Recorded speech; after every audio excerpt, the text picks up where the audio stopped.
Hello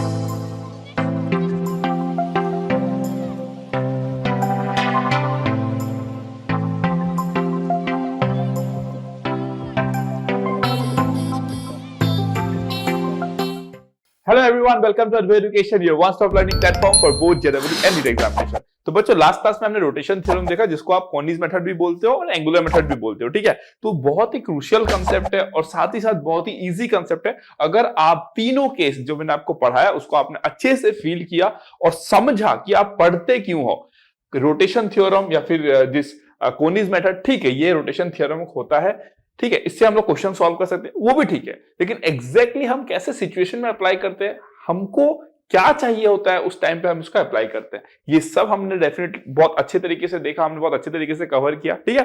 तो आज का जो क्लास होने वाला है that is basically based on question.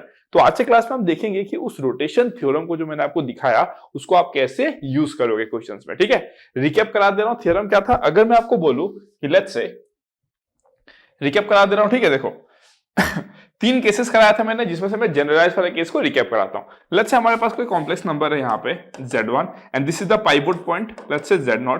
ये कॉम्प्लेक्स नंबर को आपने रोटेट किया, फिर आपने स्क्वीज किया या फिर आपने लेट्स से स्ट्रेच किया और आपको यहाँ पे कॉम्प्लेक्स नंबर मिल गया, लेट्स से दिस भी Z2, ठीक है। और आपने इसको एंटी क्लॉकवाइज रोटेशन एंगल दिया एक, दैट इज अल्फा, ठीक है। तो यहाँ पे हमको अगर Z2 चाहिए तो हम Z2 को कैसे लिखेंगे, देखो एरो हेड देखो यहाँ पे है, तो आप क्या लिखोगे, Z2 minus Z0, Z2 minus, थोड़ा सा इधर लिखता हूं मैं, Z2 माइनस Z0, नीचे में क्या लिखोगे, Z1 माइनस Z0, इधर क्या लिखोगे, mod of Z2 minus Z0, नीचे क्या लिखोगे, mod of Z1 minus Z0, और यहां क्या हो जाएगा, e to the power i alpha. Clear हो गया। और इसको इस फॉर्म में तो वैसे भी होना ही पड़ेगा, क्यों, बिकॉज दिस इज एक यूलर्स फॉर्म है complex number, this is a complex number, this is a complex number, this are all complex number. So complex number by complex number as per the closure law क्या होगा, complex number ही होगा। अगर एक complex number उसको आप क्या लिखोगे, उसका mod into e to the power i alpha, इसका आर्गुमेंट, दैट मींस इसका आर्गुमेंट क्या होता है, दिस अल्फा होता है। क्लियर हो गया कंसेप्ट। तो ये था कंसेप्ट। अब हम क्या करेंगे, क्वेश्चंस करेंगे और देखते हैं कैसे कैसे क्वेश्चंस रोटेशन थ्योरम पे बनते हैं, ठीक है। चलो लेट्स बिगिन देन। आपने देखा है कि मैं जब भी कराता हूं तो मैं आपको बोल देता हूं कि अगर आप मेरे ही क्वेश्चंस कर लो, बस जितना मैं कराता हूं उसको समझ लो अच्छे से ना, तो आपको ढेर सारे क्वेश्चंस करने की वैसे भी जरूरत नहीं है, आपको वैसे भी आपका जो कॉन्फिडेंस लेवल है बहुत हाई हो जाएगा वो, ठीक है। चलो अगर मैं सॉल्यूशन की बात करूं तो क्या दिया गया, देखो, if Z1 Z2 Z3 are the vertices A B C of an isosceles right angle triangle with right angle at C।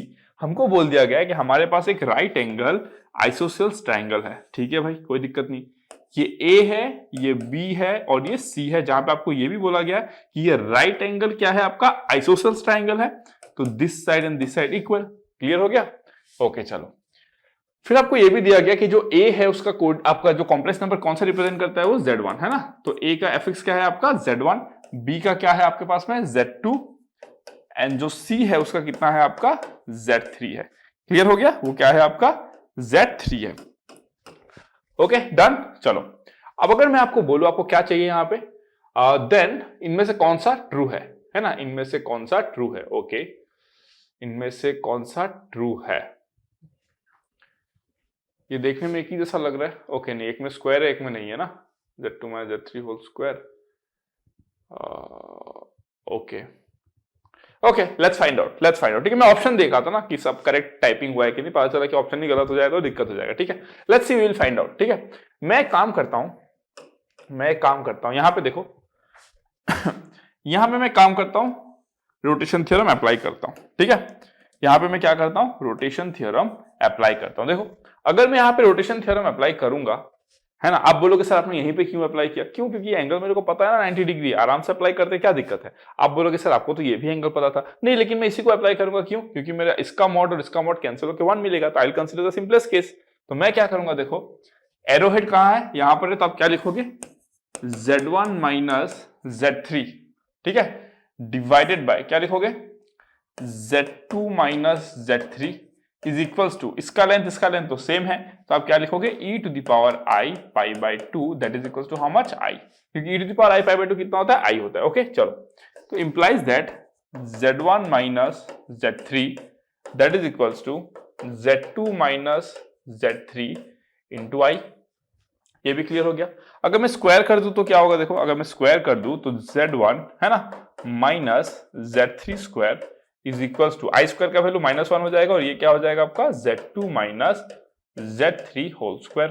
Clear हो गया, यहां तक भी सही है। ओके चलो, अब अगर मैं नेक्स्ट बोलूं कि अगर मैं इसको स्क्वायर करूं और मैं तोड़ दूं, है ना, इसको अगर मैं तोड़ दूं तो क्या आएगा, देखो z1 square plus z3 square minus 2 z1 z3 that is equals to minus of z2 square minus of z3 square, है ना, minus of z2 square minus of z3 square और plus 2 z2 and z3।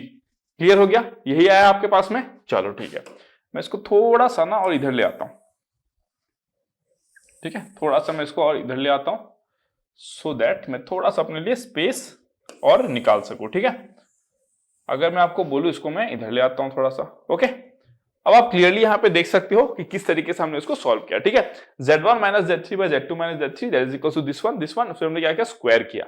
Done, इतना तो आप आराम से कर सकते हो। अब अगर मैं नेक्स्ट बोलूं आपको, देखते रहो ध्यान से, अगर मैं आपको नेक्स्ट बोलूं यहां पे तो हमको क्या करना है, ऑप्शन देखते हैं हम लोग। ओके, ऑप्शन में क्या है, z1 minus z2 square z2 minus z3 square ना। तो अगर मैं आपको बोलूं कि हम लोग क्या कर सकते हैं, देखो एक बार ध्यान से देखना, हाँ ऑब्जर्व करो, देखो आपको क्या दिख रहा है यहाँ पे, देखो z1 माइनस z2 दिख रहा है, z2 माइनस z3 दिख रहा है, z1 माइनस z2 दिख रहा है, z2 minus z3 whole square दिख रहा है, स्क्वायर स्क्वायर दिख रहा है। अगर आप देखो यहाँ पे ध्यान से ऑब्जर्व करो कि अगर मैं z3 स्क्वायर को इधर लेके जाता, z2 स्क्वायर को इधर लेके जाता और अगर मैं z2 z3 को इधर लेके जाता तो z2 minus z3 whole square आने का चांसेस था ना। समझ रहे हो कि नहीं मैं क्या बोल रहा हूं। अगर मैं आपको बोलूं, ध्यान से सुनो, ठीक है, अगर मैं आपको बोलूं कि देखो Z2 को अगर मैं इधर लेके जाऊं, Z3 को अगर मैं इधर लेके जाऊं और 2Z2 Z3 को भी मैं क्या करूं, इधर लेके जाऊं, ठीक है, तो अल्टीमेटली क्या मिलेगा, this square is equal to this square. भाई हमको क्या बेनिफिट मिल रहा है इससे, ये तो है, दिस इज ट्रू है ना।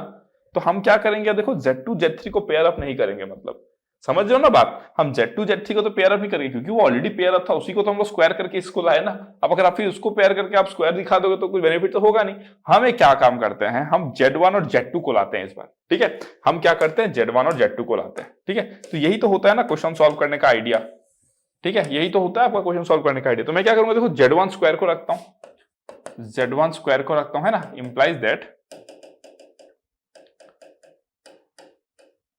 दैट देखो मैं क्या करूंगा, Z1 स्क्वायर को रखता हूं मैं, ठीक है। उसके बाद मैं क्या करता हूं, देखो Z2 स्क्वायर को रखता हूं प्लस Z2 स्क्वायर को रखता हूं, ठीक है। फिर मैं क्या करता हूं, देखो यहां पे इसको Z1 स्क्वायर को रखा, Z2 स्क्वायर को रखा और ना बाकी में सब उधर लेके जाता हूं, ठीक है, बाकी में सब उधर लेके जाता हूं। तो कितना हो जाएगा, देखो that is equals to 2Z2 Z3 हो जाएगा, ठीक है, 2Z2 Z3 हो जाएगा। फिर क्या हो जाएगा, 2Z1 Z3 plus 2Z1 Z3 हो जाएगा। और यहां पे देखो क्या है आपका Z3 स्क्वायर, अगर इधर चला गया तो कितना हो जाएगा, -2Z3 स्क्वायर, तो -2Z3 स्क्वायर। ओके चलो ठीक है।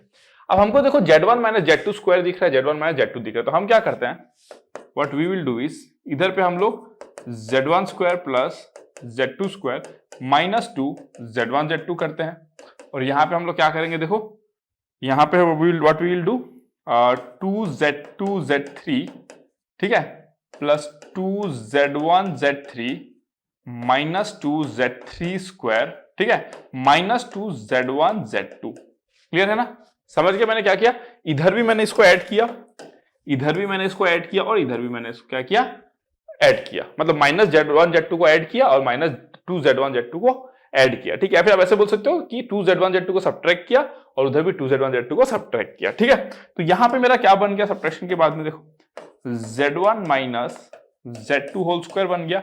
ओके बन गया, दैट मींस आंसर जो है वो बी के साथ मैच करते हुए दिख रहा है हमको, है ना, बी के साथ। Let's see, will find out, है ना। फिर मैं क्या करूंगा, देखो 2 को मैंने कॉमन ले लिया और यहां पे मैंने क्या लिख दिया, देखो व्हाट आई विल राइट, यहां पे मैं लिख सकता हूं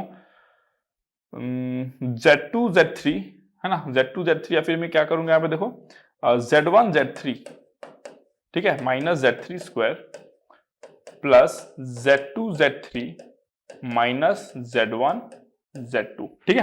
तो ये तो 2 आ गया। अब यहां से क्या करो, Z3 कॉमन ले लो तो क्या आ जाएगा, Z3 अगर कॉमन ले लो तो क्या आएगा, Z1 माइनस Z3, और यहां पे आप क्या कॉमन ले लो, माइनस Z2 तो क्या आ जाएगा आपका Z1 माइनस Z3। क्लियर हो गया। तो जो आंसर आया वो कितना आया देखो, 2 times of Z1 minus Z3, और कितना आ जाएगा आपका देखो Z3 माइनस Z2 आया क्या देखो, 2 Z1 minus Z3, Z3 minus Z2 is equal to Z1 minus Z2 whole square. Clear हो गया। So this is how you solve this question. तो आपको समझ में आया कि आप कैसे यूज करोगे कॉनिक थ्योरम। देखो इस क्वेश्चन में ये था कि Z1 Z2 Z3 the vertices of A triangle. बहुत सारा क्वेश्चन आपको देखने को मिलेगा जेडब्ल्यू में जो पूछते हैं ट्रायंगल के बेसिस पे। यहाँ पे आइसोसेलेस राइट एंगल ट्रायंगल है, वो आपको इक्विलेटरल भी पूछ सकते हैं, है ना, वो आपको इक्विलेटरल पूछ सकते हैं, वो आपको आइसोसेलेस ट्रायंगल देके पूछ लेंगे, कुछ भी देके पूछ सकते हैं ना वो आपको, ठीक है। और स्केलन ट्रायंगल जनरली देखने को नहीं मिलता है, क्यों, क्योंकि उसका एंगल और it is neither equilateral, it is neither equi angular, ना ही कोई दो साइड इक्वल होता है, ना ही कोई दो एंगल इक्वल होता है, ऑल आर डिफरेंट। तो जनरली आपको स्केलन ट्रायंगल देखने को नहीं मिलता है क्वेश्चंस में, ठीक है। तो अगर मैं इस क्वेश्चन की बात करूं तो देख के लग जा रहा है, जब भी आपको ऐसे एक्सप्रेशन देखने को मिले आपको समझ जाना चाहिए कि किस पे बेस्ड होगा, रोटेशन थ्योरम पे बेस्ड होगा। क्यों, क्योंकि वहीं पे आपको मिलता है ना sir Z1 minus Z3 by Z2 minus Z3 is equal to something, तो आपको समझ में आ जाना चाहिए। क्लियर। तो इसका जो ऑप्शन आंसर जो है वो क्या है, ऑप्शन बी। क्लियर हो गया, डन। तो ऐसे ही आपको सोचना है, ठीक है। चलो नेक्स्ट क्वेश्चन पे जाते हैं। तो अभी मैं जितने क्वेश्चन कराऊंगा उससे आपको एक अच्छा आइडिया हो जाएगा कि कैसे कैसे क्वेश्चन वो लोग पूछ सकते हैं आपसे जेडब्ल्यू में, ठीक है। चलो अगर मैं इसकी बात करूं तो कैसे सॉल्व करोगे, देखो अगर मैं आपको बोलूं कि क्या दिया गया, देखो Z1 Z2 roots of the equation this. जब भी ऐसा दिया जाता है ना क्वाड्रेटिक इक्वेशन, जब भी this and this are the roots of this, लिख लो, पहले ही लिख लो sum of the root, product of the root. Use होगा कि नहीं होगा वी विल सी लेटर, पहले ही लिख लो, क्योंकि 90% ऑफ द केसेस में यूज होता है, ठीक है। तो अगर मैं आपको बोलूं कि Z1 प्लस Z2 कितना है, तो आप बोलोगे सर ये तो माइनस P है। और अगर मैं Z1 इंटू Z2 की बात करूं तो आप बोलोगे सर ये तो Q है, ठीक है, माइनस बी बाय सी बाय। होप सो नहीं भूले होगे, थ्योरी ऑफ इक्वेशन पढ़ाए हुए ज्यादा टाइम हुआ नहीं है अभी, ठीक है। तो ये दो हम देखेंगे कि हमको यूज करना है कि नहीं करना है, बट लिखेंगे हम जरूर, मेक इट अ हैबिट, ठीक है। अब अगर मैं आपको बोलूं कि let A and B represent Z1 and Z2 in the complex plane if angle AOB, O मतलब ओरिजिन इंडिकेट कर रहा है ऑफ कोर्स, ठीक है। AOB अगर अल्फा होता है and OA is equal to OB होता है, देन क्या लिखोगे आप, ठीक है। चलो ये मेरा क्या है, आपका एक अर्गेंट प्लेन है, let's say this be my OA का कॉम्प्लेक्स नंबर क्या दिया गया है आपका, Z1 एंड Z2 ना, चलो ठीक है, let this be Z1 and this is OB, let it be Z2, और आपको एंगल AOB कितना दिया गया, अल्फा। तो मान लो आपने एंटी क्लॉकवाइज डायरेक्शन पे रोटेशन किया, आपको एंगल मिला अल्फा, लेट्स से, ठीक है। आप बोलोगे कि सर क्वेश्चन में तो मेंशन नहीं था कि सर एंटी क्लॉकवाइज है कि क्लॉकवाइज है, क्या फर्क पड़ता है उससे, अगर आप क्लॉकवाइज लोगे तो आपको पता है अकॉर्डिंगली फॉर्मूला बदल जाता है ना।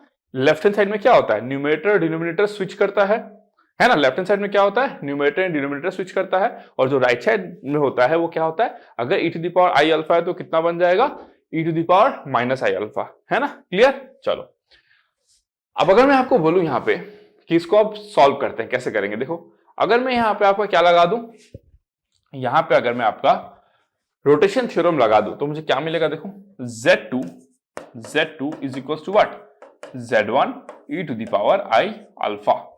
ये तो एकदम क्लियर है, Z2 इज इक्वल टू कितना हो जाएगा, Z1 e to the power i alpha, ठीक है। अब अगर मैं आपको बोलूं कि implies that Z2 by Z1 is equal to e to the power i alpha हो जाएगा, आप बोलोगे हाँ सर बिल्कुल होगा। फिर अगर मैं आपको बोलूं कि implies that Z2 minus Z1 by Z2 plus Z1 कितना हो जाएगा, तो आप बोलोगे सर ये तो e to the power i alpha minus 1 by e to the power i alpha plus 1 हो जाएगा, और इसका वैल्यू क्या होता है, i tan अल्फा बाय 2। याद करो कॉम्प्लेक्स नंबर में पढ़ाया हूं मैं आपको बहुत अच्छी तरीके से कि e to the power i alpha minus 1 by e to the power i alpha plus 1 को क्या लिखते हैं हम लोग, i tan अल्फा बाय 2, ठीक है। चलो सब कराओ ना, e to the power i theta minus e to the power i phi, ये सब कुछ करा दिया जब मैं आपको क्या पढ़ा रहा था, यूलर्स फॉर्म पढ़ा रहा था, Cartesian sorry Euler's form of complex number, ठीक है। तो ये हमको पता चल गया, ठीक है।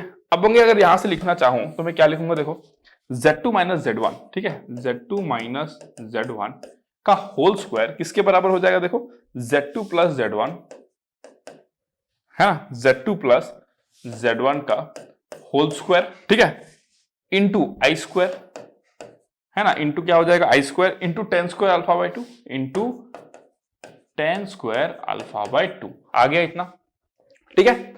अब मैं क्या करूंगा देखो, Z2 minus Z1 whole square, इसको मैं क्या लिख सकता हूं देखो, Z1 plus Z2 whole square, ठीक है, minus 4 Z1 Z2 that is equals to, इसका वैल्यू कितना है देखो, माइनस पी होल स्क्वायर, तो माइनस पी का स्क्वायर, ठीक है, आई स्क्वायर का वैल्यू तो -1 होता है, -1, और इसको ऐसे रहने दो 10 स्क्वायर अल्फा बाय 2।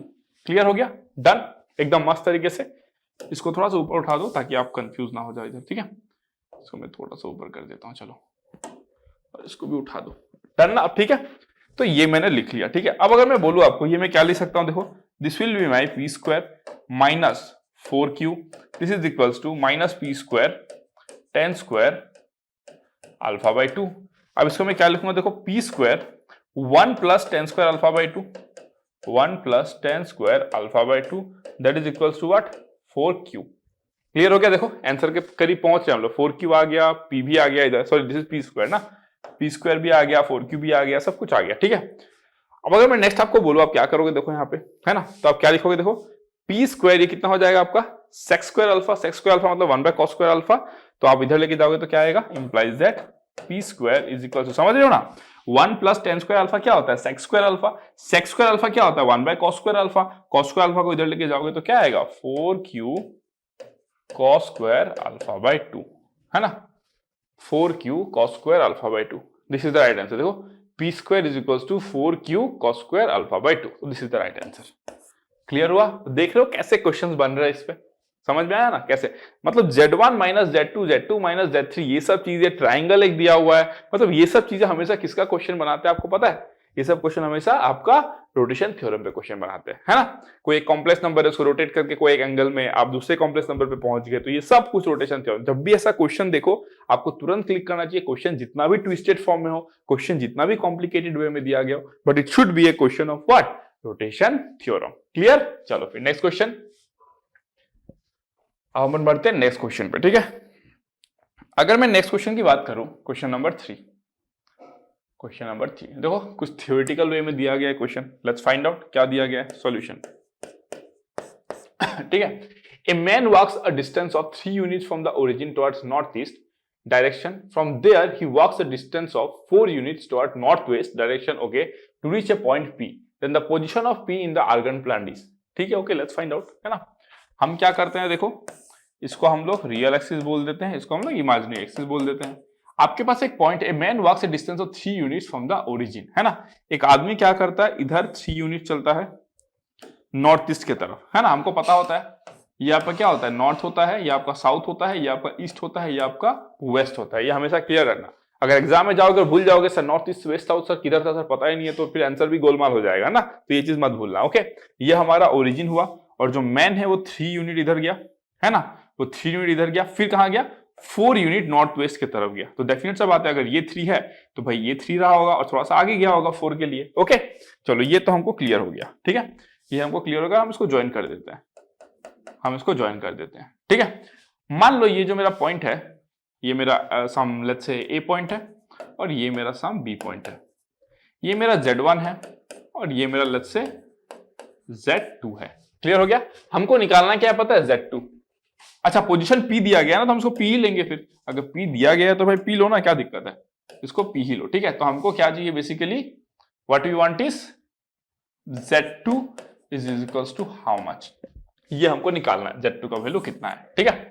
तो देखो आप ध्यान से, है ना, देखो आप ध्यान से यहाँ पे कि ये जो लेंथ है दैट इज व्हाट 3, ये जो लेंथ है दैट इज 4, तो पता है ये लेंथ जो है वो 5 आएगा, और ये आपका क्या है, एक राइट एंगल ट्राइंगल बना रहा है, ठीक है, ये आपका क्या बना रहा है, एक राइट एंगल ट्राइंगल बना रहा है। क्लियर हो गया, है ना, क्यों, क्योंकि ये आपका देखो ना, this is you are taking 3 unit, this is you are taking 4 unit, and so जब आप इसको और इसको ज्वाइन कर दोगे ना, दिस पर्टिकुलर थिंग को, so it will give you what, a right angle triangle, okay.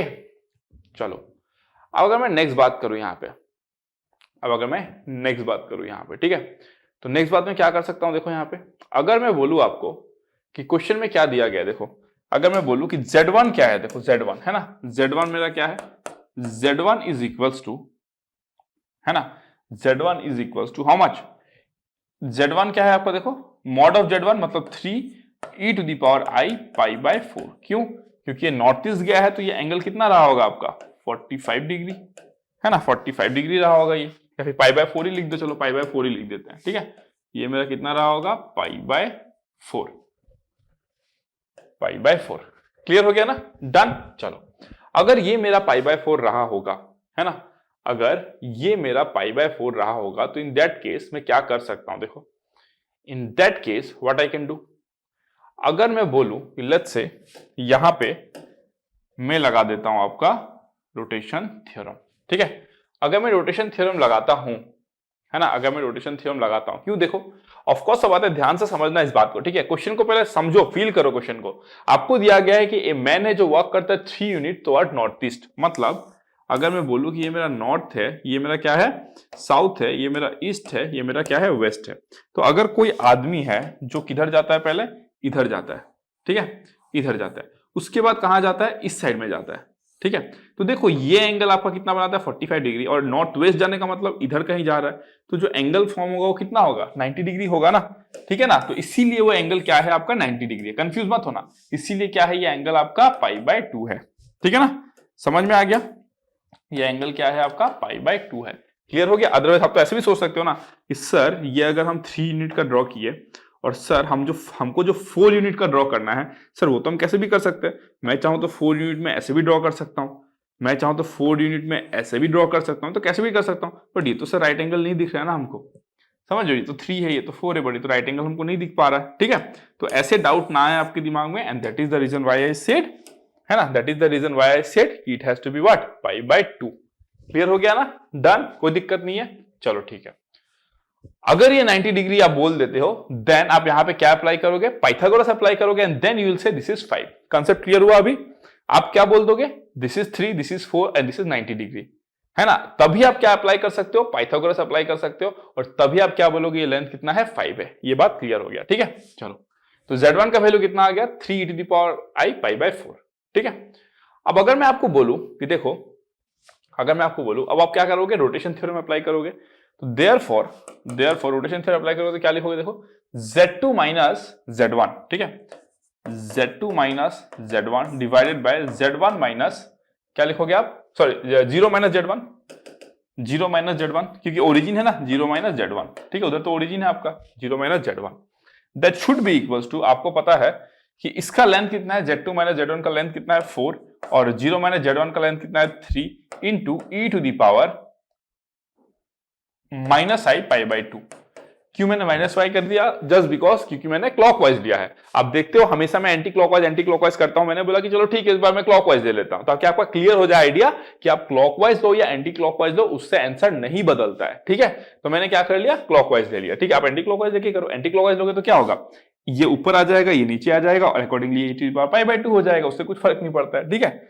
चलो अब अगर मैं आपको नेक्स्ट बोलूं मैं क्या करूंगा, देखो तो implies that Z2 minus Z1 ना, Z2 माइनस Z1, तो 3 टाइम्स ऑफ Z2, है ना, माइनस Z1 कितना है 3 e to the power I pi by 4, that is equals to minus Z1 कितना है आपका 3 to the power I pi by 4, तो 4 into 3 e to the power I pi by 4 into e to the power I minus pi by 2, ये आ रहा है।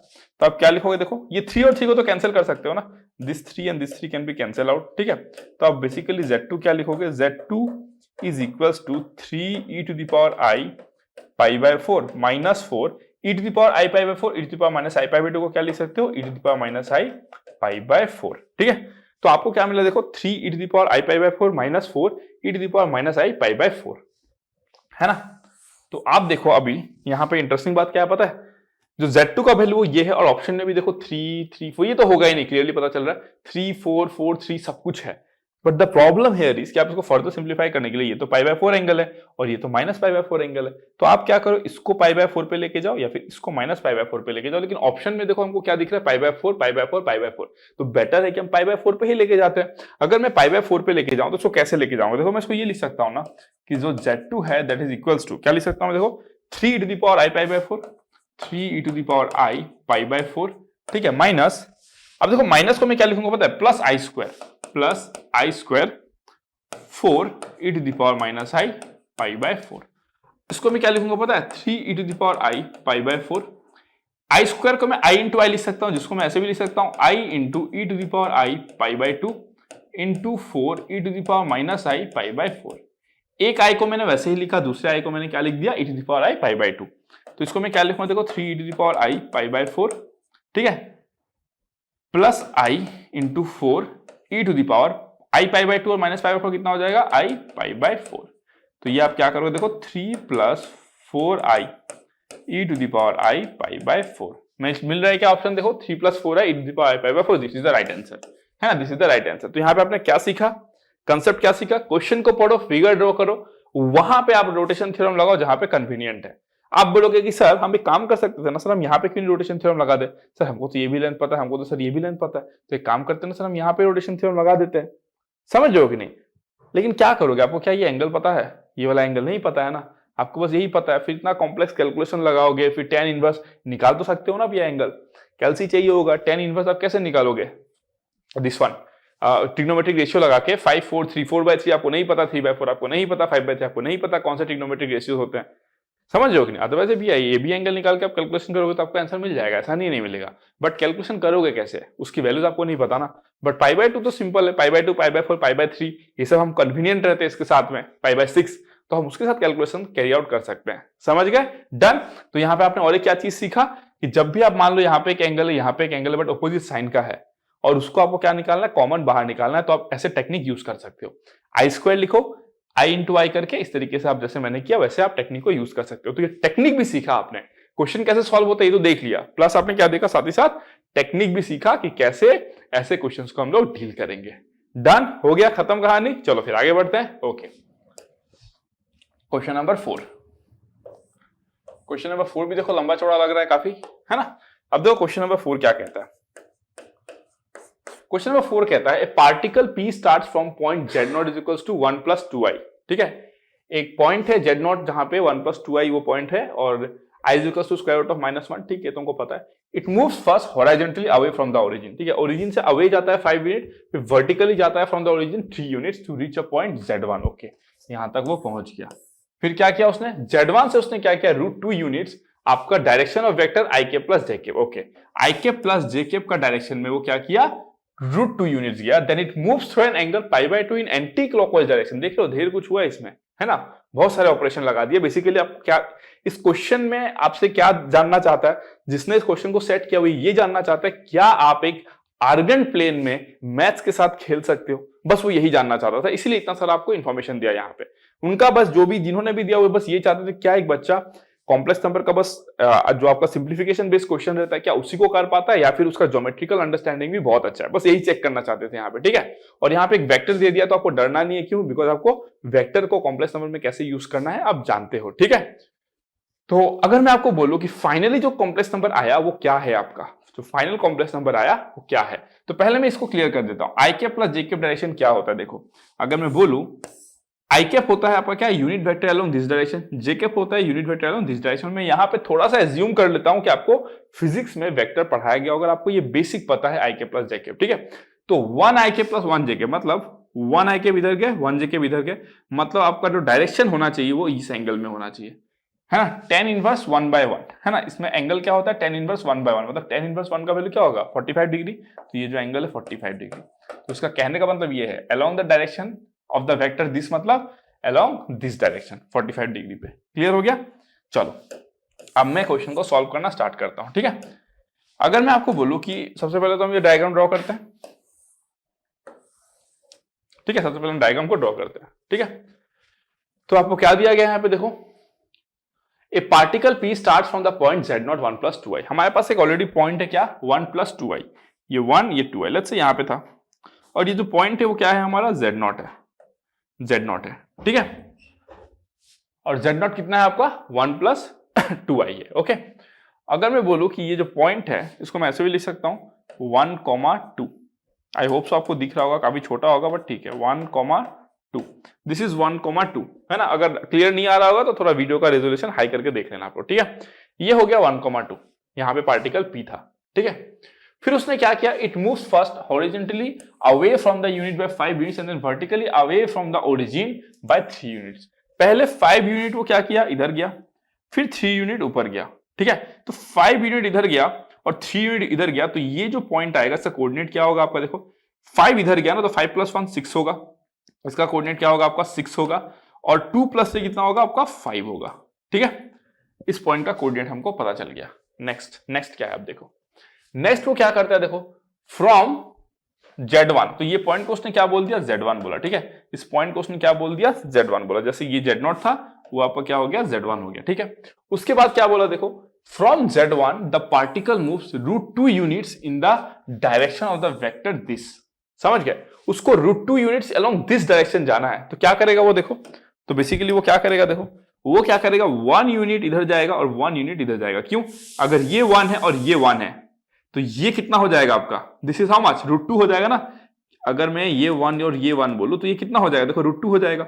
ये 1 है और ये 1 है, तो ये हो जाएगा आपका √2, होगा कि नहीं होगा ये √2, और ये एंगल जो है कितना हो जाएगा, ये π/4। π/4 होने का मतलब क्या है, देखो ये लाइन और ये लाइन पैरेलल है, तो π/4 क्या देगा आपका, the vector direction along what, 45 degree. Clear हो गया, ये भी आपको क्लियर हो गया। ओके चलो, अगर ये भी आपको क्लियर हो गया है ना, अगर ये भी आपको क्लियर हो गया, क्योंकि ये तो वेक्टर है ना, वेक्टर को हम लोग तो कहीं पे भी रिलोकेट कर सकते हैं ना, वेक्टर को कोई दिक्कत नहीं होता। हम लोग प्लेन में अगर वेक्टर एक यहाँ पर है तो हम लोग इसको कहीं पे भी शिफ्ट कर सकते हैं, बट हमको डायरेक्शन सेम रखना पड़ेगा और लेंथ को भी सेम रखना पड़ेगा। ठीक है, चलो तो हमको ये भी पता चल गया अभी। ठीक है, हमको ये भी पता चल गया। तो ये जो पॉइंट है वो क्या है, देखो ये जो पॉइंट है वो क्या है आपका, दिस इज 6 + 1 7 हो जाएगा, 5 + 1 6 हो जाएगा, 7 और 6 हो जाएगा। ठीक है, देखो अब हम आंसर के करीब तो पहुंच गए, क्यों 6 7 ऑप्शन में दिखने लगा है। ओके, फिर वो क्या करता है, देखो then it moves through an angle π/2 in anticlockwise direction. अब हमको फाइनली यहां पे जो मिला, लेट्स से यहां पे मैं कॉम्प्लेक्स नंबर जो मिला उसको मैं Z2 बोल देता हूं। ठीक है, और ये Z2 जो है वो रोटेट किया और आ गया यहां पे, जिसको मैं क्या बोल देता हूं, लेट्स से Z3।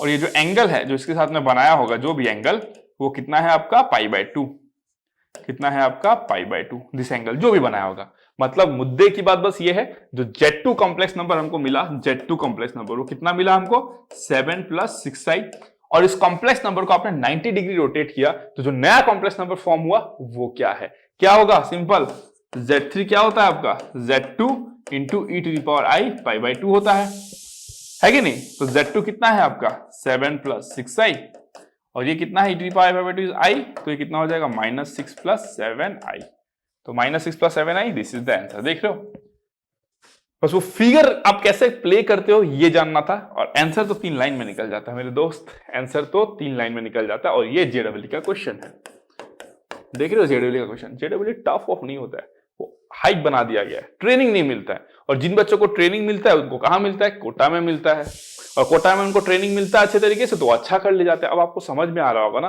प्रॉब्लम क्या है, जहां पे अच्छा कोचिंग नहीं अवेलेबल होता है वहां पे बच्चे अच्छा परफॉर्म नहीं कर पाते हैं। कोटा में no doubt they are very good faculties, experience faculties, उन लोग यही सब अच्छे से पढ़ाते हैं, तो बच्चों को अच्छा गाइडेंस मिल जाता है, बस कंसेप्ट क्लियर रहता है, एप्लीकेशन पता होता है, एग्जाम में अच्छा कर जाते हैं। यही डिफरेंस है ना। अगर आप मान लो किसी को फाइट नहीं कर सकते, मान लो कि आप फिजिकली बहुत स्ट्रांग हो, है ना, अब इस बात को ध्यान से समझना, आप मान लो फिजिकली बहुत ज्यादा स्ट्रांग हो और आपके सामने एक बंदा है जो फिजिकली आपसे ना बहुत पतला दुबला एकदम ऐसा है, ठीक है, लेकिन he is trained to let's say fight people, he is trained in martial arts और he is trained in some other, समझ रहे हो, ऐसा कुछ एक्टिविटीज में वो ट्रेन्ड है, ठीक है। तो आप चाहे जितने भी स्ट्रांग क्यों ना हो, you can not fight that guy. क्यों? Because he is specifically trained to beat someone, to fight with someone और may be to kill someone, क्योंकि उसको वैसा ट्रेन किया गया है ना। लेकिन आप स्ट्रांग होते हुए भी क्या है, आपको ट्रेन नहीं किया गया है, आप में पोटेंशियल है, यू आर स्ट्रांग। अगर आपको ट्रेन कर दिया जाए तो आप स्ट्रांग भी हो और प्लस आप ट्रेन भी हो। लेकिन इस सिचुएशन में क्या हो रहा है कि आप क्या हो, स्ट्रांग तो हो लेकिन आप ट्रेन नहीं हो पर्टिकुलर फाइट की वजह से, and this exam is your fight. समझ रहे हो, ये जो एग्जाम है वो क्या है आपके लिए, फाइट है। तो अगर आप उस फाइट में हार गए, इसका मतलब ये नहीं कि आपका कंपटीटर बहुत स्ट्रांग था और आप बहुत वीक हो, वो पढ़ाई में अच्छा है, मैं पढ़ाई में बहुत खराब हूं, इसका मतलब ये कभी भी नहीं होता है। समझ रहे हो, इसका मतलब ये होता है कि उसको ट्रेन किया गया है उस तरीके से और आपको ट्रेन नहीं किया गया है, तो definitely you lose the fight, right. आप में भले ही पोटेंशियल था फाइट करने का, लेकिन आप ट्रेन नहीं हो ना। जो फाइटिंग स्किल्स चाहिए था उस बंदे के साथ फाइट करने के लिए नहीं था, और वो स्किल्स आपको उसको कहां पे मिला, बड़े बड़े कोचिंग इंस्टीट्यूट में अच्छे अच्छे टीचर से पढ़ के। ऐसा तो नहीं है अच्छे टीचर नहीं होते, अच्छे टीचर होते हैं, वो अच्छा पढ़ाते हैं, गाइड करते हैं, तो उनको बेनिफिट मिल जाता है। और आप तो लकी हो, this is the online world, अब तो सब कुछ ऑनलाइन हो गया है, तो आप तक हम भी कोशिश कर रहे हैं कि एक अच्छा लेवल का कंटेंट पहुंचाए आप तक, है ना। ये नहीं है कि ये हमारा कंटेंट है इसलिए हम इसकी खुद तारीफ कर रहे हैं। मैं तो हमेशा कहता हूं कि जितने कंटेंट हमारे आ चुके हैं आप खुद देख लो ना, पहले आप पहले खुद देख लो उसका डेप्थ कितना है, और आप हमारे कंटेंट को देखने के बाद में आप कहीं पे भी जाओ, इंडिया का कोई भी इंस्टीट्यूट जो ऑनलाइन में पढ़ा रहा है, आप उनके साथ जाके एक बार कंपेयर करो। ये मैं चैलेंज के साथ कहता हूं, पूरा चैप्टर जब आप पढ़ लोगे ना, तो हमारे यहां पे आपको अगर ना भी हो तो भी आपको 10% ज्यादा नॉलेज मिलेगा, और मे बी इवन मोर। मेरे को लगता है काफी चैप्टर्स पे तो मैंने इतना डेप्थ में पढ़ा है कि वो आने वाले 5 से 6 साल तक आईआईटी में जो न्यू क्वेश्चन जो सरप्राइजिंग होते हैं वो कंसेप्ट भी कवर करेगा, इतना डिटेल में आपको पढ़ाया गया है। तो हम इसीलिए इतना क्लेम करते हैं, बिकॉज हम मेहनत करते हैं अपने कंटेंट पे जो आप तक हम पहुंचाते हैं, तो that is why we claimed it, like समझ ओपनली हम क्लेम करते हैं, because we believe in our content, है ना। और आपको पूरा फ्रीडम है, आप हमें जज करो, लेकिन देख के जज करना, ऐसा नहीं कि बिना देखे ही जज कर दिए, बिना देखे ही बोल दिए सर अच्छा नहीं है। देख लो एक बार, है ना, देख लो, चाहे आप हमको हेट भी करते हो, लेकिन देखने के बाद आप बोलोगे सर कंटेंट में तो दम है, समझ रहे हो ना। That is the power of teaching, समझ रहे हो। चलो फिर नेक्स्ट क्वेश्चन में जाते हैं, क्वेश्चन नंबर 5। क्वेश्चन नंबर 5 में क्या है, देखो क्वेश्चन नंबर 5, ठीक है। क्वेश्चन नंबर 5 में दिया गया है Z1, Z2, Z3 are the vertices of an equilateral triangle. एक इक्विलेटरल ट्राइंगल है तो बना लेते हैं हम लोग, ठीक है। एक इक्विलेटरल ट्राइंगल है हमारे पास में, और ये आपका लेट्स से A है, लेट्स से ये B है, लेट्स से ये C है, लेट्स से इसका एफिक्स क्या है Z1 है, लेट्स से इसका एफिक्स क्या है Z2। एफिक्स मतलब ये कौन से कॉम्प्लेक्स नंबर को रिप्रेजेंट करता है, और C रिप्रेजेंट करता है लेट्स से Z3 को। क्लियर हो गया, C रिप्रेजेंट करता है Z3 को। क्वेश्चन ने पूछा क्या, then which of the following is true, इनमें से कौन सा ट्रू है। ओके ठीक है, चलो देखते हैं। हमको पता है जब भी हम ये सब देखेंगे, ट्राइंगल एंगल देखेंगे, तो किसका क्वेश्चन बन जाता है, वो रोटेशन थ्योरम का बन जाता है। ठीक है, चलो अप्लाई करते हैं भाई। इसको इधर दे दो, इसको इधर दे दो, इसको इधर दे दो। आप बोलोगे सर आपने इस वे में क्यों किया, सर क्या हम इसको चेंज नहीं कर सकते थे, सर हम इसको ऐसे नहीं लिख सकते। बार बार बता चुका हूं, आपको लिखना है जैसे लिखना है लिखो, लेकिन जो फॉर्मूला में चेंजेस आएंगे आपको अकॉर्डिंगली करना है। समझ गए ना, आपको जैसे लिखना है लिखो फॉर्मूला, लेकिन अकॉर्डिंगली लिखना, जो मैं आपको सिखा दिया हूं। ठीक है, तो अगर मैं बोलूं आपको यहां पे, हमको पता है all the angles are how much, angle A is equals to angle B is equals to angle C. कितना होता है आपका, पाई/3 होता है, मतलब 60 डिग्री होता है। चलो ठीक है, अब हम सॉल्व करना स्टार्ट करेंगे। तो सॉल्व कैसे स्टार्ट करेंगे, देखो हम, अगर मैं आपको बोलूं कि Z1 minus Z2 by Z3 minus Z2, क्या बोला मैंने, Z1 माइनस Z2, ठीक है, divided by Z3 minus Z2, है ना। लेंथ तो सबका सेम है ना, सबका लेंथ क्या है, सेम है। ये लेंथ ये लेंथ ये लेंथ सेम है, क्यों, क्योंकि इक्विलेटरल है। एंगल सेम है, क्यों, क्योंकि ये इक्विएंगुलर है। ठीक है, तो ये कितना हो जाएगा, e⁻⁻⁰ पाई/3। क्लियर। ऑल्सो मैं और एक ले लेता हूं, और एक कौन सा ले लूंगा, कोई भी ले लो आप। ठीक है, मैं कहता हूं Z3 minus Z1 divided by क्या लोगे आप, Z2 minus Z1 that is equals to e⁻⁻⁰ पाई/3। ठीक है, ये मान लो इक्वेशन 1 है और ये मान लो इक्वेशन 2 है। ठीक है, अब आप ये बोल सकते हो कि सर हमने ये क्यों नहीं लिया, Z2 minus Z3 bye Z1 minus Z3। मैं बोलता हूं ले लो, क्या दिक्कत है, मैं थोड़ी मना किया, आपको लेना है आप ले लो, मेरे को 2 ही लेना था मैंने ले लिया, आपको थर्ड वाला अगर लेना तो वो भी ले लो, कोई प्रॉब्लम नहीं है। ठीक है, अगर मैं आपको बोलूं कि फ्रॉम 1 एंड 2, देखो इधर भी e⁻⁻⁰ पाई/3 है, इधर भी e⁻⁻⁰ पाई/3 है, तो this is equal to this होगा, तो मैं क्या लिखूंगा, देयरफॉर इसका वैल्यू जो है Z1 माइनस Z2 बाय क्या बोलूंगा मैं, Z3 माइनस Z2। क्लियर हो गया, Z3 माइनस Z2। और हमेशा याद रखना, एंगल लेते हुए ध्यान देना एंटी क्लॉकवाइज और क्लॉकवाइज, ये एकदम बच्चे गलती कर देते हैं, है ना। एंटी क्लॉकवाइज मतलब घड़ी का जो हैंड जैसे घूमता है उसके अपोजिट डायरेक्शन में घूमना, क्लॉकवाइज मतलब सेम डायरेक्शन में घूमना। तो हमेशा क्लियर, एकदम ठंडे दिमाग से keep calm and then watch out for that, वहां पे बच्चे गलती करते हैं क्योंकि। ठीक है, तो अगर मैं बोलूं ये Z1 minus Z2 by Z3 minus Z2 हो गया, और यहाँ पे क्या है Z3 माइनस Z1 बाय, है ना, Z3 माइनस Z1 बाय क्या हो गया आपका, देखो Z2 माइनस Z1, तो Z2 माइनस Z1 हो गया। ओके, क्लियर हो गया।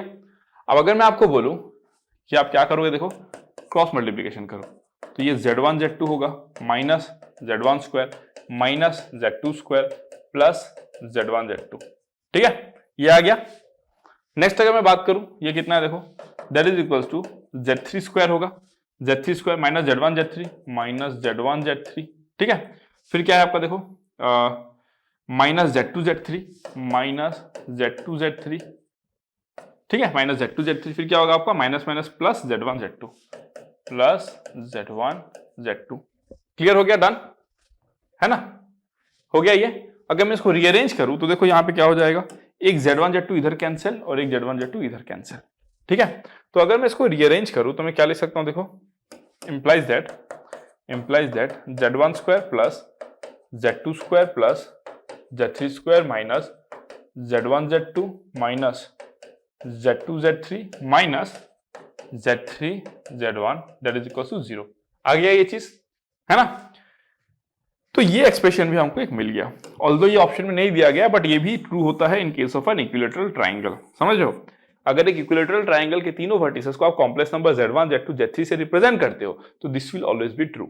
ये आपको पॉइंट मिला। अब आपको पता है जैसे हमको ये मिल जाता है हम क्या करेंगे, 2 से मल्टीप्लाई भी करेंगे, 2 से डिवाइड भी करेंगे। आपको पढ़ा दिया हूं ये कंसेप्ट, मैं आपको बोला भी था ये बहुत जगह पे यूज होने वाला है। मैंने क्या बोला, 2 से आप थ्रू आउट मल्टीप्लाई करो और 2 से आप डिवाइड भी कर दो। 2 से डिवाइड करने का मतलब क्या, उधर तो 0 है, तो हम उसको क्या लिख सकते हैं, implies that Z1 minus Z2 whole square plus Z2 minus Z1 whole square plus, sorry क्या लिख दिया मैंने, ये Z1 minus Z2 whole square plus Z2 minus Z3 whole square plus Z3 minus Z1 whole square.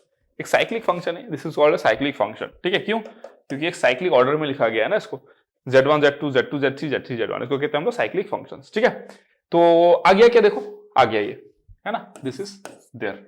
Okay, कोई दिक्कत नहीं होनी चाहिए यहाँ पे, है ना, एकदम बराबर है। ठीक है, चलो अब अगर मैं आपको नेक्स्ट बोलूं तो मैं मिटा सकता हूं ना ये सब, देखो मैं ये सब मिटा सकता हूं। ठीक है, मैं इसको भी मिटा देता हूं, कोई यूज नहीं है।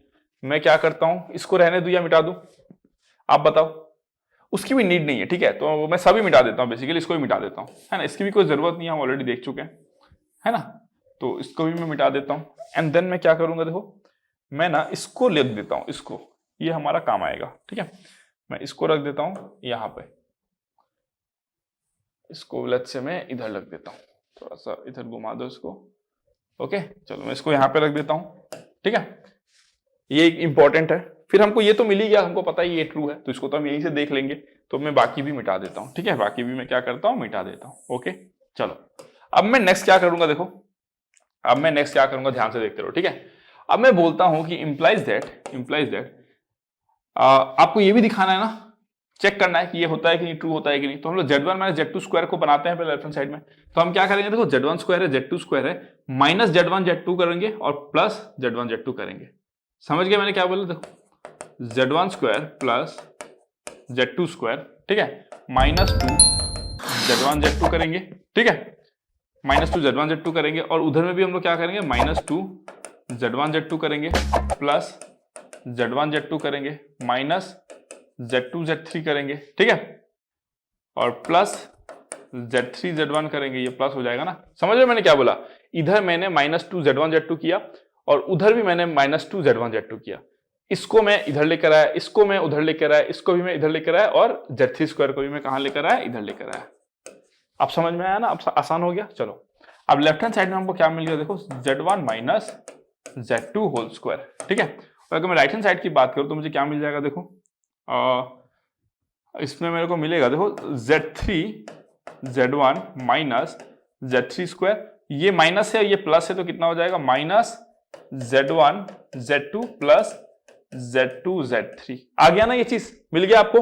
अब अगर मैं इसको सिंप्लीफाई करूं, मैं क्या बोलूंगा, यहाँ पे मैं Z3 को कॉमन लेता हूं, तो कितना हो जाएगा, Z1 माइनस Z3, और यहाँ पे मैं क्या कर लेता हूं, Z2 को कॉमन ले लेता हूं, माइनस Z2 को, तो यहाँ पे हो जाएगा Z1 माइनस Z3।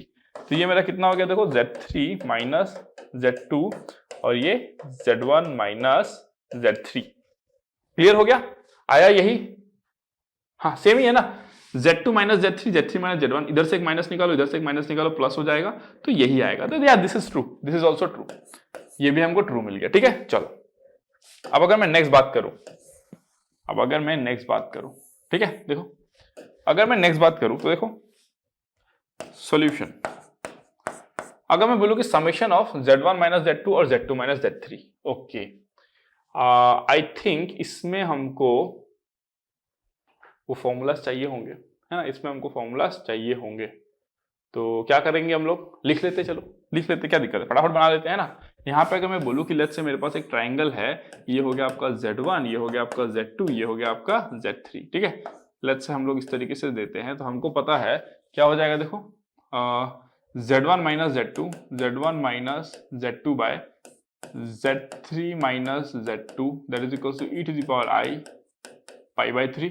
फिर हमको और क्या मिला था, Z3 minus Z1 by Z2 minus Z1 is equal to e to the power i pi by 3, ऐसा कुछ मिला था, ठीक है।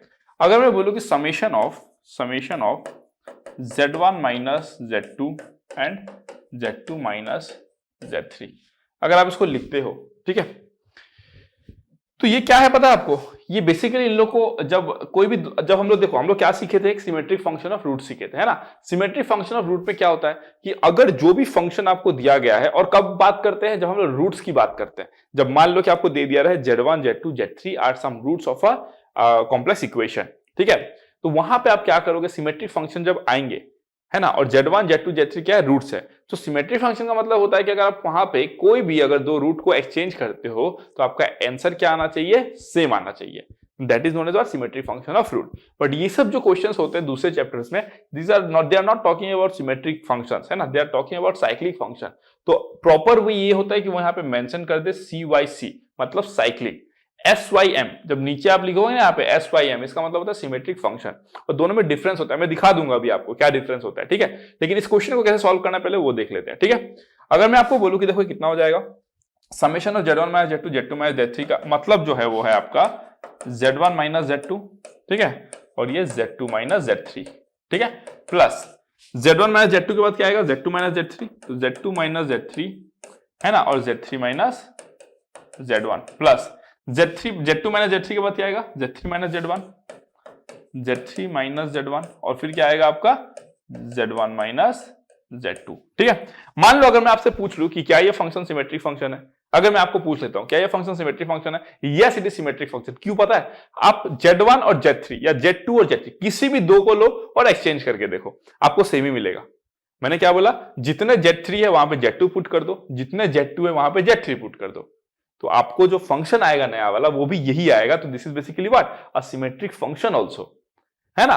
और ये बेसिकली यहां पे जो आप लिखे हो ये क्या है, एक साइक्लिक फंक्शन भी है। क्यों, Z1 Z2 Z2 Z3 है, फिर क्या आएगा आपका Z2 Z3 Z3 Z1, फिर क्या आएगा आपका Z3 Z1 Z1 Z2, cyclic function भी है ये। तो आपको चीजों को समझना है, और मैं आगे जाके दिखा रहा हूं आपको कि क्या डिफरेंस होता है साइक्लिक फंक्शन में और सिमेट्रिक फंक्शन में, ठीक है, आगे दिखाऊंगा, देखते रहो। अभी हम लोग इसको कैलकुलेट करेंगे, ठीक है। तो इसको कैलकुलेट करने के लिए मैं क्या करूंगा, इतना नहीं लिखूंगा, मैं इसी में कैलकुलेशन कर दूंगा। देखो, क्योंकि ये साइक्लिक फंक्शन है ना, क्योंकि क्या है, ये आपका एक साइक्लिक फंक्शन है। अगर ये साइक्लिक फंक्शन है तो मैं क्या लिखूंगा, यहाँ पे देखते रहो ध्यान से, ठीक है। इसको मैं लिखूंगा समेशन ऑफ, ये तो Z1 माइनस Z2 जो है उसको मैं क्या लिख सकता हूँ, देखो Z1 माइनस Z2 को मैं लिख सकता हूं minus of Z2 minus Z3 e to the power i pi by 3 लिख सकता हूं। क्योंकि ये साइक्लिक फंक्शन है तो समेशन ऑफ दिस जो है वो क्या आएगा आपका, देखो इसका जो समेशन आएगा ये स्क्वायर हो जाएगा ना, Z2 माइनस Z3 यहाँ पे भी है और यहाँ पे भी है, तो यहाँ पे ये क्या हो जाएगा आपका, स्क्वायर हो जाएगा। क्लियर हो गया, कोई दिक्कत नहीं होना चाहिए यहाँ पे, ओके। चलो अगर मैं नेक्स्ट बात करूं, यहाँ पे मैं क्या लिख सकता हूं, देखो नेक्स्ट, है ना, यहाँ पे अगर मैं बोलूं आपको नेक्स्ट जो है वो क्या लिखोगे आप, तो यहाँ पे आप क्या करोगे, देखो इज इक्वल्स टू, है ना, minus E to the power I pi by 3, ये तो हर टर्म में होगा ना, minus E to the power I by 3 ये तो हर टर्म में होगा, तो मैं बाहर निकाल लेता हूं minus E to the power I pi by 3, summation of क्या आएगा आपका, minus of sorry Z2 minus Z3 whole square, यही आया आपका समेशन ऑफ, यही आया आपका। और इसको आपको पता है, देखो इसको आपको पता है, आप क्या लिखोगे, minus E to the power I pi by 3, और ये क्या होगा आपको पता है, ये तो साइक्लिक फंक्शन है, तो Z2 minus Z3 whole square plus Z3 minus Z1 whole square plus Z1 minus Z2 whole square. Clear हो गया, और इसका वैल्यू क्या होता है, 0 होता है। देखो इसका वैल्यू क्या होता है, 0 होता है, तो ये आप क्या लिख दोगे, 0। तो this is equals to how much, 0। तो yes it is also true, it is also true. समझ में आया, ये भी क्या है आपका, ट्रू है। क्लियर हो गया ना। मैं चाहता था इसको ब्रेक करके जो मैं लिखा उधर भी सिंप्लीफिकेशन कर सकता था, फिर भी मेरे को 0 ही मिलता। तो मैंने क्या किया, इसको मैंने ऐसे ही लिख के यही सिंप्लीफिकेशन कर दिया, क्योंकि ये तो साइक्लिक फंक्शन है ना। जैसे इसमें आपका Z1 Z2 Z2 Z3 है, फिर क्या होगा आपका Z2 Z3 Z3 Z1 है ना, उसी तरीके से मैंने यहाँ पे लिख दिया Z2 - Z3 होल स्क्वायर। तो ये क्या हो जाएगा Z2 - Z3 whole square plus Z3 - Z1 whole square plus Z1 - Z2 whole square. Clear हो गया, ये भी डन आपका। और अब देखो, अगर मैं आपको बोलूं ये तो ट्रू है ना, अगर ये ट्रू है तो देखो ध्यान से, अगर ये ट्रू है तो एक बार देखो ध्यान से आप, ठीक है, अगर ये ट्रू है तो एक बार देखो आप ध्यान से। अगर मैं आपको बोलूं यहाँ पे मैं क्या कर सकता हूं, देखो आपको पता है कि Z1 - Z2, ठीक है, और Z2 - Z3। अब देखना यहाँ पे बहुत इंटरेस्टिंग होने वाला है। अभी अगर आपका आंसर आ गया तो भी आप देखो कुछ इंटरेस्टिंग होने वाला है, क्योंकि ठीक है। फिर अब मैं आपको क्या बोलूंगा, देखो Z2 - Z3 और Z3 - Z1, ठीक है, प्लस क्या लिखोगे आप Z3 - Z1 और Z1 - Z2 is equal to 0, ठीक है। क्लियर हो गया। Dividing both sides, dividing both sides, ठीक है, बाय क्या लिखूंगा मैं Z1 - Z2, Z2 - Z3, Z3 - Z1, ठीक है। अगर मैं बोथ साइड्स को अगर इससे डिवाइड करता हूं तो मुझे क्या मिलेगा, देखो Z1 - Z2 कैंसिल हो जाएगा, Z2 - Z3 कैंसिल हो जाएगा, तो मुझे क्या मिलेगा, therefore 1 by Z3 - Z1 plus 1 by क्या आएगा, देखो Z1 - Z2 plus 1 by Z2 - Z3 that is equal to 0। Clear आया, आया कि नहीं आया। इसी को यहां पे लिखा गया है summation of 1 by Z1 - Z2 is equal to 0। Clear, तो ये भी क्या है आपका करेक्ट है। क्लियर हो गया यहां तक, मेरे को बताओ। बस आपको इसमें क्या था, बोथ साइड डिवाइड करना था, तो आपको आंसर मिल गया, ठीक है, डन। चलो अब यहां पे देखो मैं कंसेप्ट की बात करने वाला हूं, ठीक है।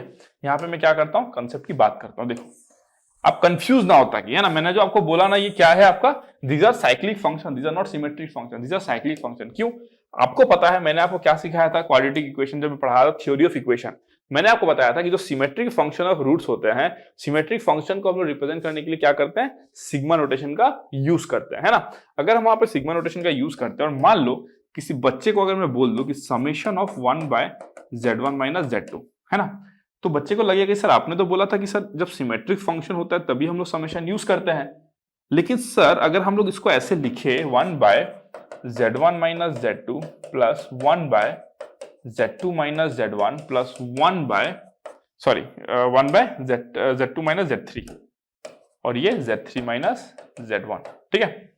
सर क्या ये सिमेट्रिक फंक्शन है, सर आपसे अगर मैं पूछूं क्या ये सिमेट्रिक फंक्शन है, टेस्ट करते हैं, आ जाओ।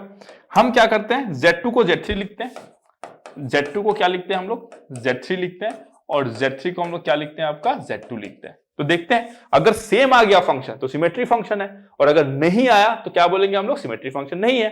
तो अगर मैं ऐसा करता हूं तो मुझे क्या मिलेगा, देखो अगर मैं ये वाला प्रोसेस अप्लाई करता हूं तो मुझे क्या मिलेगा, देखो 1 by Z1 - Z3, therefore 1 by Z1 - Z3 plus 1 by Z3 - Z2, 1 by Z3 - Z2 plus 1 by Z1 - Z3, तो प्लस 1 बाय Z2 - Z1। क्या किया मैंने, ये अगर फंक्शन है, अगर आप इसमें से किसी भी दो को एक्सचेंज करते हो आपको सेम मिलना चाहिए, बट यहाँ पे आपको नहीं मिल रहा है। क्यों, देखो ये आपका 1 बाय Z1 - Z3 आ गया, तो आप क्या करोगे, माइनस सबसे कॉमन लोगे, तो आपको क्या मिलेगा पता है, 1 by Z3 - Z1 plus 1 by Z2 - Z3 plus 1 by क्या आएगा आपका Z1 - Z2। देख रहे हो, अगर आप किसी भी दो को एक्सचेंज करते हो तो जो आता है आपका फंक्शन वो माइनस आ जाता है, वो फ्लिप हो रहा है, समझ रहे हो। अगर इसका वैल्यू आपका 5 है तो इसमें आपको वैल्यू -5 मिलेगा। Are both same, they are not both same. तो फिर आपके दिमाग में डाउट आएगा कि सर जब ये सिमेट्रिक फंक्शन है ही नहीं तो सर समेशन क्यों लगा दिया, सर यहाँ पे सिग्मा नोटेशन क्यों लगा दिया। Just because this is a cyclic function, पूछने वाले ने आपको एक साइक्लिक फंक्शन दिया है, तो this is what, a cyclic function, it's not a symmetric function, it's a cyclic function. Clear, cyclic function का मतलब क्या होता है, हम एक ऑर्डर में लिखते हैं, ठीक है। अगर मैं और क्लियर करना चाहूं तो चलो मैं ये भी आपको बता देता हूं, ठीक है। मान लो, देखते रहो ध्यान से, मान लो इसको कहते हैं देखो कंसेप्ट, है ना। तो मैथ्स में क्या होता है ना, अगर फॉर एग्जांपल दिस वन, पूछने वाले ने क्या किया, यहां पे एक सिंबॉलिक नोटेशन लगा दिया, हो सकता है बच्चा कंफ्यूज हो जाए, है ना। लेकिन अगर वो सिंबॉलिक नोटेशन नहीं लगाता लेट्स से, तो क्या लिखता, 1/z1 - z2 plus 1/z2 - z3 plus 1/z3 - z1, उसका वैल्यू हमेशा जीरो होता है, वो कोई निकाल सकता है। Why? Because it is explicitly written. और ये क्या होता है, implicit way of writing in mathematics, ठीक है। तो वहां पे कई बार कंफ्यूजन क्रिएट होता है। मैं आपको और एक बात बताता हूं। फॉर एग्जाम्पल लेट्स से आपके पास में क्या है, ए है, बी है, सी है, डी है। अगर मैं समेशन साइक्लिक क्या लिखूं, ए बी अगर लिखूं, अगर मैं ऐसे मेंशन कर देता हूं साइक्लिक ए बी, तो आप क्या लिखोगे पता है, A B plus B C plus C D plus D A. हो गया, क्लियर। टोटल कितने टर्म्स आए यहां पे, एन टर्म्स, है ना। जितने रहेंगे उतने ही आएंगे। टोटल कितना आएगा आपका, is equals to N terms, है ना। यहां पे कितना था आपका, 4 था, तो देखो 1 2 3 4 टर्म्स आया, ठीक है ना। अगर मैं आपको ऐसे देता, तो अगर मैं आपको ऐसे दे दूं सिमेट्रिक ए बी, समझ रहे हो। अब अगर मैं आपको दे दूं ऐसा, पता क्या लिखोगे, a B plus A C plus A d, ठीक है, प्लस क्या लिखोगे, b a plus B C plus B D, plus क्या लिखोगे, c a plus c b plus C D, plus क्या लिखोगे, d a plus d b plus d c. Clear हो गया। यहां पे टोटल टर्म्स पता है कितने आएंगे, यहां पे आएंगे टोटल टर्म्स, देखो total terms is equals to कितना आएगा पता है, n इंटू एन माइनस 1। देखो n का वैल्यू 4 पुट करो, 4 इंटू 3 कितना होता है, 12 होता है। इधर भी 12 भी टर्म्स है, लेकिन यहां पे क्या होता है, कई बार रिड्यूस भी हो जाते हैं। जैसे कि अगर आप इसको ऐड करोगे तो आपको मिलेगा 2 times of A B plus A C plus A D plus B C plus B D plus C D, है ना। मैंने क्या बोला, जो टोटल टर्म्स है वो कितने आएंगे, n into N minus 1, which can be further reduce. जैसे कि यहां पे कितने टर्म्स हो गए, अब 6 टर्म्स हो गए। क्लियर हो गया, डन। तो ये होता है देखो सिमेट्रिक। जब मैं प्रॉपर्ली लिख दूंगा, अगर मैं ऐसा सिंबल दे देता हूं, क्या बोला मैंने, अगर मान लो सिर्फ मैं आपको ए बी सी डी दे दूं और आपको अगर मैं बोल दूं समेशन ए बी निकालो, इट इज नॉट क्लियर, है ना। और ये बात बहुत लोगों को पता नहीं होता है, जो मैथ्स पढ़ाते हैं उनको भी इतना आइडिया नहीं होता है इसका, ठीक है। अगर मैं आपको ये दे दूं ना, इट विल क्रिएट कंफ्यूजन।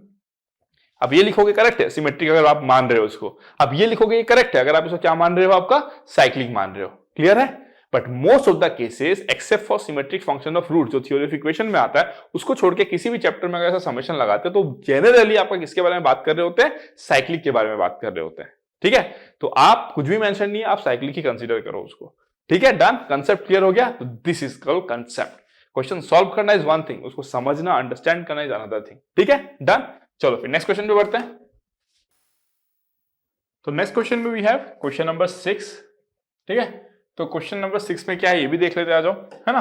तो क्वेश्चन नंबर 6 है आपका, क्या दिया गया देखो, the complex number z1 z2 z3 satisfying z2 minus z3 is equals to 1 plus I z1 minus z3 where I is equals to square root of -1। ये सबसे redundant information होता है एक कॉम्प्लेक्स नंबर के क्वेश्चन पे, ये सबको पता रहता है, दो या ना दो, ठीक है। Are vertices of a triangle which is, है ना। आपको कहते हैं कि एक ट्राइंगल है, मान लो, है ना, ये ट्राइंगल है। कैसा है आपको नहीं बताएगा। लेट्स से ये मैं अगर z1 मान लू, ये z2 मान लू और ये z3 मान लू, ठीक है। लेट्स से अगर मैं ऐसा मान लेता हूं, ठीक है।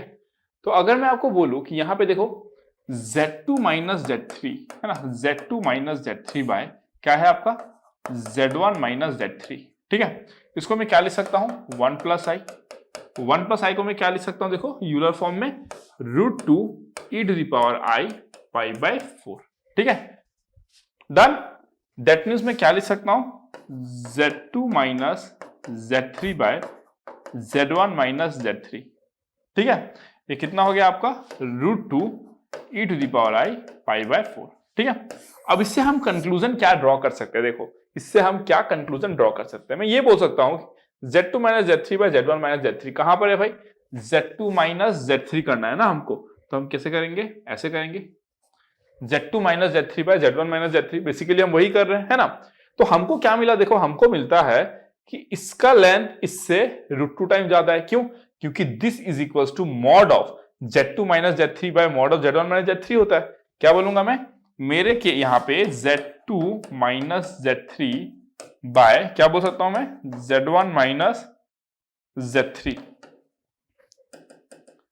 z1 माइनस z3, इसका जो वैल्यू है √2 है, तो मैं बोल सकता हूं इसका जो लेंथ है वो इससे √2 टाइम ज्यादा है ना। इसका जो लेंथ है, इसका लेंथ अगर इसका x है तो इसका √2x है, ये मैं कहना चाहता हूं, ठीक है। और एंगल जो है वो कितना है π/4, या एंगल जो है वो कितना है π/4। तो मैं इसके बेसिस पे क्या बोल सकता हूं, देखो इक्विलेटरल क्या मैं बोल सकता हूं, नो इक्विलेटरल तो होगा ही नहीं। इसके बेसिस पे हमको क्या लगता है, इक्विलेटरल तो होगा ही नहीं, और नहीं होगा तो ऑफकोर्स सब बातें नहीं होगा, इक्विलेटरल का तो चांस ही नहीं बनता है, ठीक है। क्या ये आइसोसेल्स हो सकता है, देखो अब आपको क्या पता चला, ये साइड और ये साइड क्या है आपके अनइक्वल है, लेकिन आपको ये तो नहीं पता ना ये साइड हो सकता है इसके साथ इक्वल हो जाए, या फिर हो सकता है ये साइड इसके साथ इक्वल हो जाए। इन दैट केस तो ये आइसोसेल्स बन सकता है, that means it may be one of the answer, it may be, ठीक है।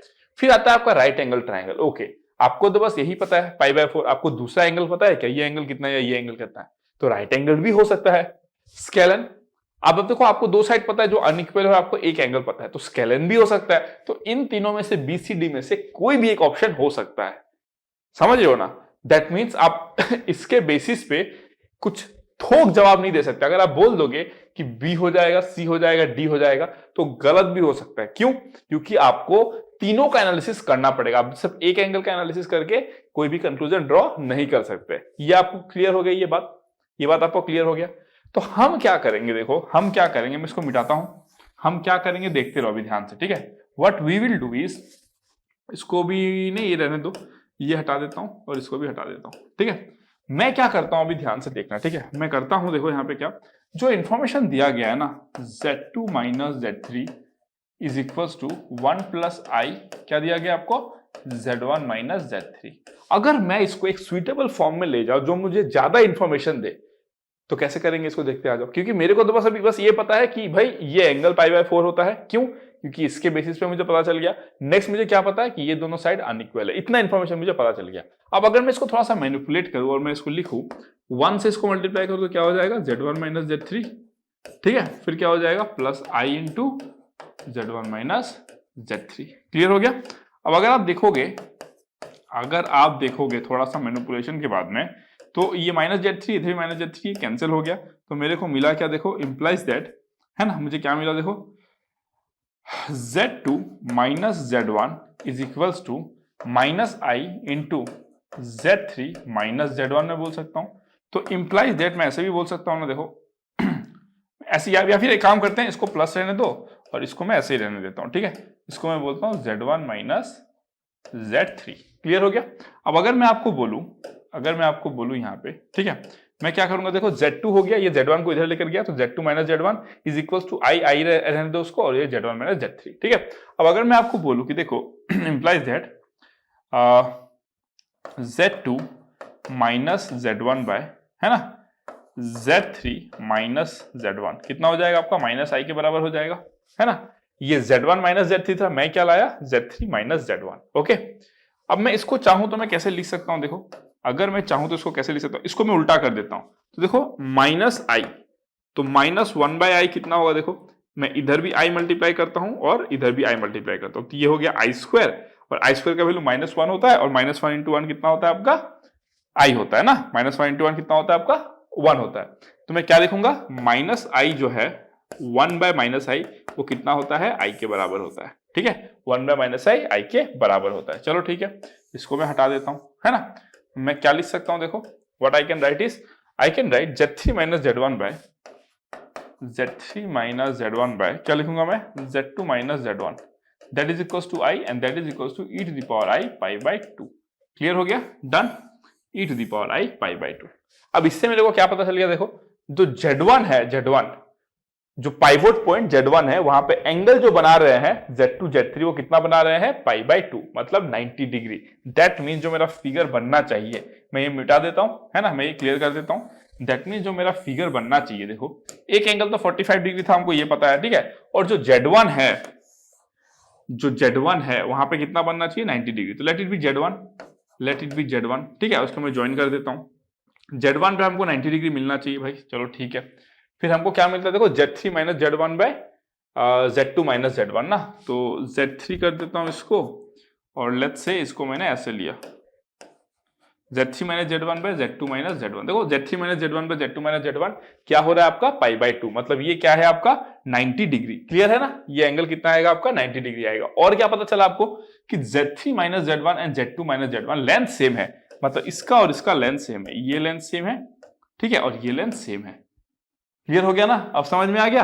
आपको पहले क्या मिला था, देखो किसका लेंथ मिला था, Z3 माइनस Z1 का ना, Z3 माइनस Z1 का लेंथ Z2 माइनस Z1 से क्या आ गया आपका, दिस वन, इक्वल आ गया ना, इक्वल आ गया। यहाँ पे देखो 1 है ना, यहाँ पे कुछ भी नहीं मतलब 1 है, 1 मतलब लेंथ आर इक्वल, ठीक है। और अगर आप पहला वाला कंडीशन देखे थे तो Z2 माइनस Z3 मतलब Z2 minus Z3 bye Z1 minus Z3 ना। पहला वाला कंडीशन क्या था आपका, Z2 minus Z3 bye Z1 minus Z3 मतलब ऐसे। तो आपको क्या मिला था पहले वाले कंडीशन से, ये एंगल क्या है आपका π/4 है, और ये कितना है इसका √2 टाइम्स है ना। अगर ये x लेंथ है, अगर ये x लेंथ है तो ये कितना होगा, √2x लेंथ होगा। देखो आपने सारा इंफॉर्मेशन निकाल दिया। ये एंगल भी कितना है आपका π/4, ये एंगल भी कितना है π/4, ये Z1 आपका 90 degree. That means this triangle is what, isosceles भी है, क्यों, दो साइड इक्वल, राइट एंगल भी है, क्यों, ये एंगल 90 डिग्री। तो ये दो आपके राइट आंसर होंगे, ये राइट आंसर नहीं होगा। समझ में आया?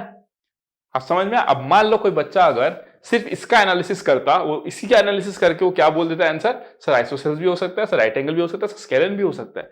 लेकिन बेटा आप सिर्फ एक एंगल के बेसिस पे किसी ट्रायंगल को जज नहीं कर सकते। समझ रहे हो ना? तो आपने क्या किया, उसको मैनिपुलेट किया, सिंपल क्वेश्चन ट्विस्ट कर दिया गया था। मजा आ गया ना सॉल्व करके एकदम। This is mathematics, this is IIT JEE mathematics. Clear हो गया? डन? समझ में आया? पहले हमने क्या किया, इसी को एनालिसिस किया। इसमें हमको यह पता चला कि भाई दो साइड अनइक्वल है और एक एंगल π/4 है। उसके बेसिस पे आपको अच्छा इंफॉर्मेशन नहीं मिला। हम हमेशा यही चाहते हैं, जब भी ट्रायंगल आता है तो मोस्ट ऑफ द केसेस में आइसोसेल्स होता है, इक्विलेटरल ट्रायंगल होता है। तो मैंने उसको थोड़ा सा मैनिपुलेट किया। क्यों? क्योंकि मुझे ये साइड के बेसिस पे मैं जज नहीं कर सकता ना। दो साइड और एंगल के बीच में आप एक ट्रायंगल को कैसे जज कर सकते हो, है कि नहीं? तो मैंने इस साइड के साथ भी देखा दूसरे किसी साइड का क्या रिलेशन है, और उससे मेरे को क्या मिल गया, दिस वन, ये रिलेशन मिल गया। क्लियर हो गया? तो it's right angle isosceles triangle. Done? चलो नेक्स्ट क्वेश्चन, नंबर 7। ठीक है, नंबर 7। अगर मैं 7 की बात करूं तो 7 क्या है, देखो, if Z1, Z2, Z3 are the vertices of an equilateral triangle with Z0 as its circumcenter, then changing origin to Z0 gives, okay, ठीक है। मान लो ये मेरा क्या है, आर्गन प्लेन है, this is my real axis and this is my imaginary axis. ठीक है, मेरे पास एक इक्विलेटरल ट्रायंगल है यहाँ पे, लेट्स से ये हो गया आपका Z1, ये हो गया आपका Z2, ये हो गया आपका Z3। ओके, आपके पास में क्या है, एक सर्कम सेंटर है। अब आपको पता है एक इक्विलेटरल ट्रायंगल में in an equilateral triangle circumcentre and what, centroid are all same. Circumcentre, centroid, incentre, they are all same, है ना, सेंट्रोइड आर सेम। और आपको पता है मैंने प्रॉपर्टीज ऑफ ट्रायंगल में ऑलरेडी पढ़ा दिया है, तो भूलना नहीं चीज को। और ये चीज आप फिर कोऑर्डिनेट ज्योमेट्री में भी पढ़ते हो, सर्कम सेंटर, इन सेंटर, ये सब आप कोऑर्डिनेट ज्योमेट्री में भी पढ़ते हो। आपको मैंने कहा पढ़ा है, प्रॉपर्टीज ऑफ ट्रायंगल में भी पढ़ा है, किस चैप्टर में, ट्रिग्नोमेट्री में। आप कोऑर्डिनेट ज्योमेट्री में भी पढ़ोगे, और यहाँ पे तो बस थोड़ा सा एक आध एप्लीकेशन होता है, बट क्वेश्चन में पूछ देते हैं। ठीक है, तो किसी इक्विलेटरल ट्रायंगल में आपका सर्कम सेंटर और सेंट्रोइड क्या होता है, आपका सेम होता है। ठीक है, और आपको बोला गया है वो जो पॉइंट है वो क्या है, आपका Z0 है ना। सेंट्रोइड क्या होता है, point of intersection of the median. तो let's say this is be my Z0, let's say this is be my Z0। ठीक है, और आपको पता है अगर इसका कोऑर्डिनेट x1 y1 है, इसका कोऑर्डिनेट x2 y2 है, इसका कोऑर्डिनेट अगर x3 y3 है, तो सेंट्रोइड का जो कोऑर्डिनेट होता है ना, सेंट्रोइड का जो कोऑर्डिनेट होता है ना, वो क्या होता है आपका, सेंट्रोइड का जो कोऑर्डिनेट होता है वो होता है आपका x1 plus y1, sorry x1 plus x2 plus x3 y3, y1 plus y2 plus y3 by 3। तो मैं क्या लिख सकता हूं यहाँ पे, Z1 plus Z2 plus Z3 divided by 3। क्यों, Z1 क्या हो जाएगा आपका x1 प्लस iy1, Z2 क्या हो जाएगा x2 प्लस iy2, Z3 क्या हो जाएगा x3 plus iy3। Real part को सेपरेट करो, इमेजिनरी पार्ट को सेपरेट करो, तो रियल पार्ट क्या मिल जाएगा, x1 plus x2 plus x3 by 3। Imaginary part क्या मिल जाएगा आपको, y1 plus y2 plus y3 by 3। वही होता है आपका सेंट्रोइड का कोऑर्डिनेट्स। क्लियर हो गया? डन। तो मैं क्या लिख सकता हूं, implies that Z1 plus Z2 plus Z3 that is equals to 3Z0। ये आ गया आपका, ये डन। क्लियर हो गया? मैं इसको मिटा देता हूं। ठीक है, मैं इसको क्या करता हूं, मिटा देता हूं। आप लिख लिया हो गया, आई होप सो। तो मैं इसको मिटा रहा हूं अभी। ठीक है, अगर मैं इसको मिटा देता हूं तो देखो मैं क्या करूंगा यहाँ पे, अब मैं क्या करूंगा देखते रहो। ठीक है, ये ऐसे कर दो। ठीक है, डन। अब अगर मैं बोलूं ये क्या था, मेरा ओरिजिन था, सॉरी, हाँ ये मेरा क्या था, ओरिजिन था। आपको क्या बोला गया, देखो, then changing origin to Z0, है ना। मतलब आपने बेसिकली क्या किया, जो आपका O पॉइंट है उसको कहां पर लेकर गए आप, Z0 पे लेकर गए। और Z0 को मतलब आप P बोल दो, लेट्स से जो ओ है उसको आपने लेट्स से जी बोल दो, सेंट्रोइड को हम लोग जी से बोलते हैं, तो लेट इट बी जी, ठीक है। आप ओ को जब जी में लेकर गए, जब भी आप शिफ्टिंग ऑफ ओरिजिन करते हो, कोऑर्डिनेट्स कैसे बदलते हैं? जो Z1 था वो आपका क्या बन जाएगा? आप Z1 माइनस Z0। जो Z2 था वो क्या बन जाएगा? Z2 minus Z0। किसके सिस्टम के हिसाब से? न्यू सिस्टम के हिसाब से। जो Z3 है वो क्या बन जाएगा? Z3 minus Z0।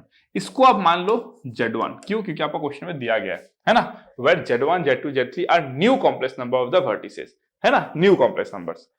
ये हो गया आपका लेट्स से Z2, ये हो गया आपका लेट्स से Z3। क्लियर हो गया? डन, कोई दिक्कत नहीं होनी चाहिए यहां पे, ठीक है। चलो, अगर आपने लिख लिया तो आपसे पूछा गया है कि ये Z1 Z2 Z3 जो है, इन लोग का रिलेशन क्या है, आप बताओ मेरे को, है ना, इनका रिलेशन क्या है।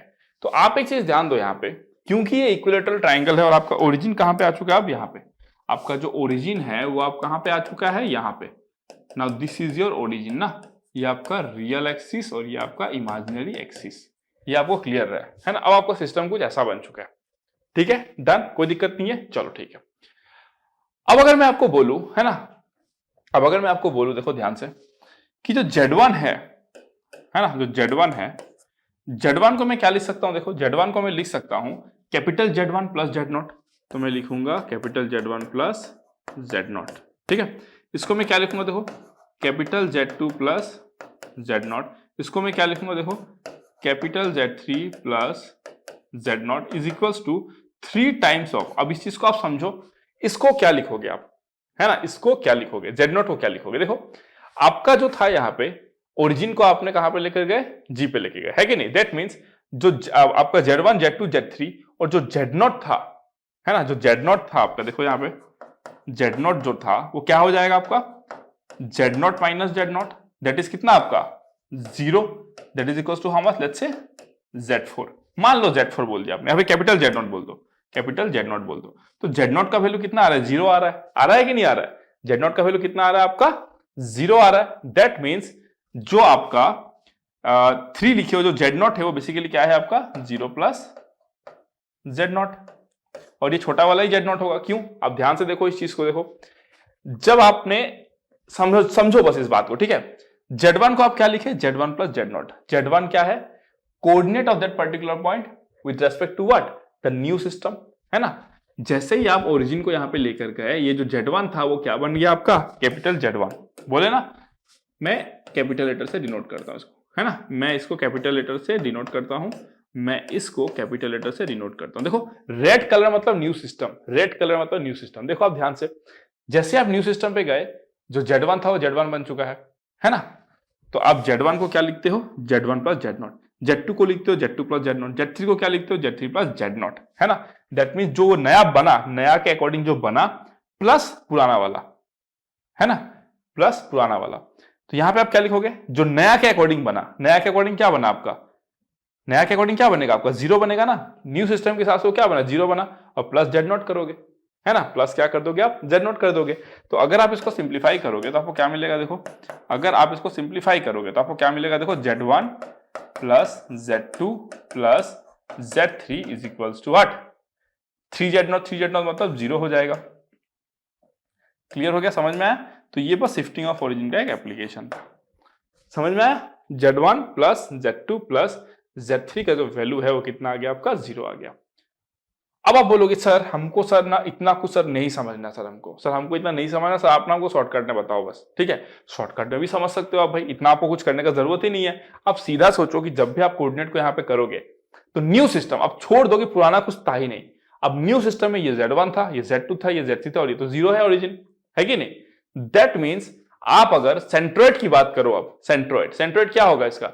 Z1 plus Z2 plus Z3 by 3, that should be equals to how much? 0 आएगा कि नहीं आएगा? अगर मैं आपको बोलूं कि सेंट्रोइड जो है वो ओरिजिन पे है, अब आप भूल जाओ पुराना सिस्टम जो था, सब भूल जाओ। अब बस आप विजुअलाइज करो, बोर्ड में जो आपको दिख रहा है सिर्फ रेड कलर दिख रहा है, जो भी रेड कलर से मैं लिखा हूं वही दिख रहा है, और सेंट्रोइड आपका कहां पे लाई करता है? ओरिजिन पे लाई करता है। तो भाई Z1 सेंट्रोइड जो होगा उसका कोऑर्डिनेट क्या होगा? 0,0।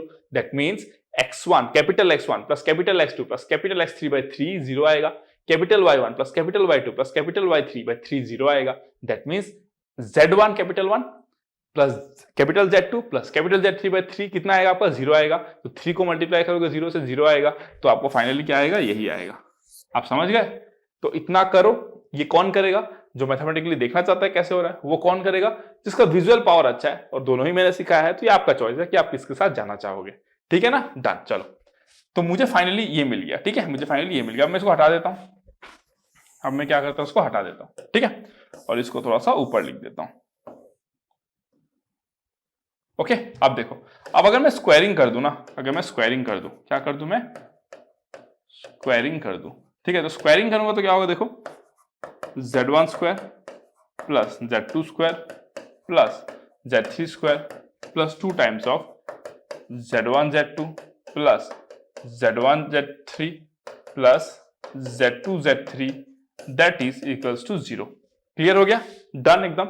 अब आपको पता है, अब आप भूल जाओ ओल्ड सिस्टम के बारे में, भूल ही जाओ ना, क्योंकि देखो ऑप्शन भी देखो आपको क्या दिया गया, न्यू वर्टिसेस के अकॉर्डिंग ही दिया गया है ना।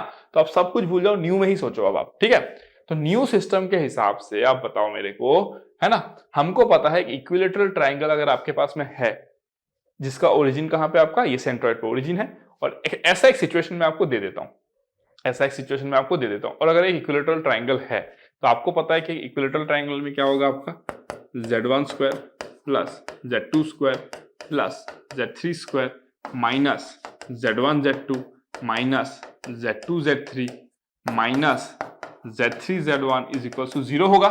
होगा कि नहीं होगा?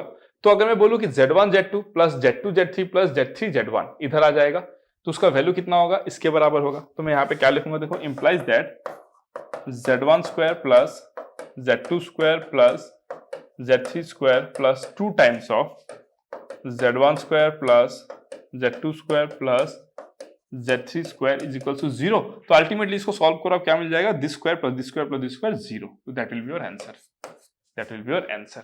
क्लियर हो गया? समझ में आ गया? ऐसे अगर मैं बोलूं इस क्वेश्चन को सॉल्व करने के लिए ना, बस 2 लाइन की जरूरत है। बच्चा क्या करेगा, इक्विलेटरल ट्रायंगल जमाएगा, यहाँ पे small Z1 small Z2 small Z3 देगा और Z0 देगा। ओरिजिन को वो जैसे शिफ्ट करेगा, अब वो विजुअलाइज कर रहा है, कोऑर्डिनेट्स बदल चुके होंगे, कितने में बदल गए, capital Z1 capital Z2 capital Z3। Done हो गया, कोई दिक्कत नहीं। उसका वैल्यू कितना होता है कैपिटल Z1 का, स्मॉल Z1 माइनस Z0, क्योंकि वो शिफ्टिंग का केस है। चलो ठीक है, अब जो बच्चा है वो भूल जाएगा, सब कुछ पुराना भूल जाएगा, क्योंकि उसको जो ऑप्शन दिया गया है वो न्यू वाले सिस्टम के हिसाब से दिया गया है, तो न्यू वाले में रह के ही सोचेगा, और न्यू वाले में रह के वो सोचेगा तो उसको पता है भाई आप सेंट्रोइड तो ओरिजिन में लाई करता है, तो capital Z1 plus capital Z2 plus capital Z3 by 3 क्या होता है आपका, ओरिजिन जो होता है, जो सेंट्रोइड होता है, उसका कोऑर्डिनेट दे देगा वो। दैट मीन्स आप ऐसे लिख सकते हो 0 is equal to Z1 plus Z2 plus Z3 by 3 capital Z1, है ना। तो उससे आपको क्या मिल जाएगा, Z1 plus Z2 plus Z3 is equal to 0 मिल जाएगा। आप स्क्वायर करोगे और आपको पता ही है कि इक्विलेटरल ट्रायंगल है, तो ये प्रॉपर्टी भी सेटिस्फाई कराएगा, वो कराएगा ना। उसको आप वहां पे पुट करोगे, you will get your answer. This is how you can solve this question. Clear हो गया? डन। आगे बढ़ते हैं फिर नेक्स्ट क्वेश्चन पे। चलो फिर हम लोग नेक्स्ट क्वेश्चन कंसीडर करते हैं। क्वेश्चन नंबर 8, है ना। क्वेश्चन नंबर 8 क्या, देखते हैं, आ जाओ। अगर मैं बात करूं क्वेश्चन नंबर 8 की, है ना, क्या दिया गया, देखो, if A B C represent complex numbers Z1 Z2 Z3 respectively on the complex plane and the angles at B and C each equal to this। Okay ठीक है भाई, है ना। मेरे पास क्या एक ट्राइंगल है, late it be my A, late it be my B, late it be my C, और आपको क्या बोला गया है, देखो Z1 से रिप्रेजेंट करो इसको, the fx is Z1, the fx is Z2 and the fx is Z3। मतलब Z1 को A रिप्रेजेंट करता है, Z2 को B रिप्रेजेंट करता है, Z3 को C रिप्रेजेंट करता है। ओके ठीक है भाई। अब आपको बोला गया जो एंगल बी एंड सी है वो कितना है, 1/2 x माइनस अल्फा, है ना। तो मैं क्या बोलूंगा, देखो, this is not x, this is pi. x क्या होता है, यहाँ पे x क्या होगा, this should be pi, right, this should be pi, this should be pi, है ना। x क्या होता है, x यहाँ पे अननोन देने का कोई मतलब ही नहीं है ना, x देख के क्या करेंगे, ठीक है, दैट शुड बी पाई, ठीक है। तो अगर मैं आपको बोलूं कि एंगल b जो है वो कितना है आपका, π/2 माइनस α/2, ठीक है। एंगल C जो है वो भी कितना है, π/2 माइनस α/2, ठीक है। हमको ये भी पता है कि angle A plus angle B plus angle C जो होता है वो होता है पाई। तो एंगल A कितना हो जाएगा, प्लस 2 टाइम्स ऑफ π/2 माइनस α/2 इज इक्वल्स टू पाई।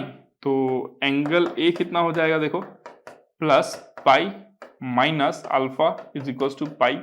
तो ये पाई पाई कैंसिल हो जाएगा, तो एंगल A कितना आ गया आपका, अल्फा। एंगल ए जो आया वो कितना आ गया, अल्फा आ गया। ठीक है, तो मुझे पता चल गया भाई ये एंगल जो है वो कितना है आपका, अल्फा है। और लेट्स से मैं इसको एंटी क्लॉकवाइज रोटेशन में दिखा रहा हूं, ठीक है, अल्फा। दैट मींस मैंने क्या किया, Z2 कॉम्प्लेक्स नंबर को with respect to this pivot point, ये पाइवोट बोलते हैं, पाइवोट मतलब आप मान लो वहां पे आपने एक गजाल को ठोक दिया ऐसे, ठीक है, तो ये पाइवोट पॉइंट हो गया और Z1 को आप उसके अकॉर्डिंगली रोटेट कर रहे हो, ठीक है, और ये एंगल अल्फा है आपका। ठीक है, तो अब मैं क्या करता हूं, देखो अब मैं क्या करता हूं, मैं ना वहां पे लगा देता हूं अपना फॉर्मूला, है ना, मैं वहां पे क्या करता हूं, लगा देता हूं अपना फॉर्मूला, देखो, ठीक है। अब मैं वहां पे क्या करूंगा, देखो रोटेशन थ्योरम यूज करो तो क्या हो जाएगा, देखो Z3 minus Z1 by Z2 minus Z1 is equals to e to the power I alpha, है ना। अब देखो मैं आपको कुछ कंसेप्चुअल बात बताता हूं। मान लो ये क्वेश्चन आप एग्जाम में देखते हो और आपको दिख रहा है Z2 माइनस Z3, क्या दिखता है आपको, Z2 माइनस Z3, है ना। Z2 माइनस Z3 मान लो अगर कोई निकालना चाहेगा, Z2 माइनस Z3 अगर मान लो अगर कोई निकालना चाहेगा तो कैसे निकालेगा, ऐसे निकालेगा, है कि नहीं, Z2 minus Z3 bye Z1 minus Z2, क्या लिखोगे आप, e to the power I pi by 2 minus alpha, e to the power I pi by 2 minus alpha, फिर e to the power I pi by 2 को break करोगे तो वहां पे क्या हो जाएगा आपका, I हो जाएगा, फिर e to the power minus alpha. तो आप वैसे भी कर सकते हो, क्या बोला मैंने, आप वैसे भी कर सकते हो प्रोसीड। मैंने क्या किया, ये एंगल अल्फा निकाल लिया और उसमें प्रोसीड कर रहा हूं मैं, ठीक है। तो ये आपका चॉइस है, आप किसको लेके प्रोसीड करते हो, ठीक है।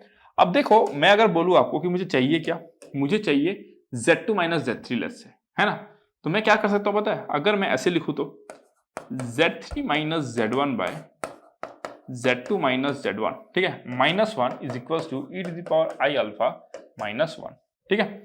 अब ये क्या होता है, देखो आपका Z3 minus Z1 minus Z2 plus Z1, तो ऊपर में क्या आ जाएगा मेरा, Z3 माइनस Z2 आ गया, और नीचे में कितना रहेगा आपका, Z2 माइनस Z1। क्लियर हो गया, that is equals to e to the power I alpha minus 1। Formula याद करो, e to the power I theta minus 1 का फॉर्मूला क्या होता है, e to the power I alpha by 2 into 2i into sine of alpha by 2।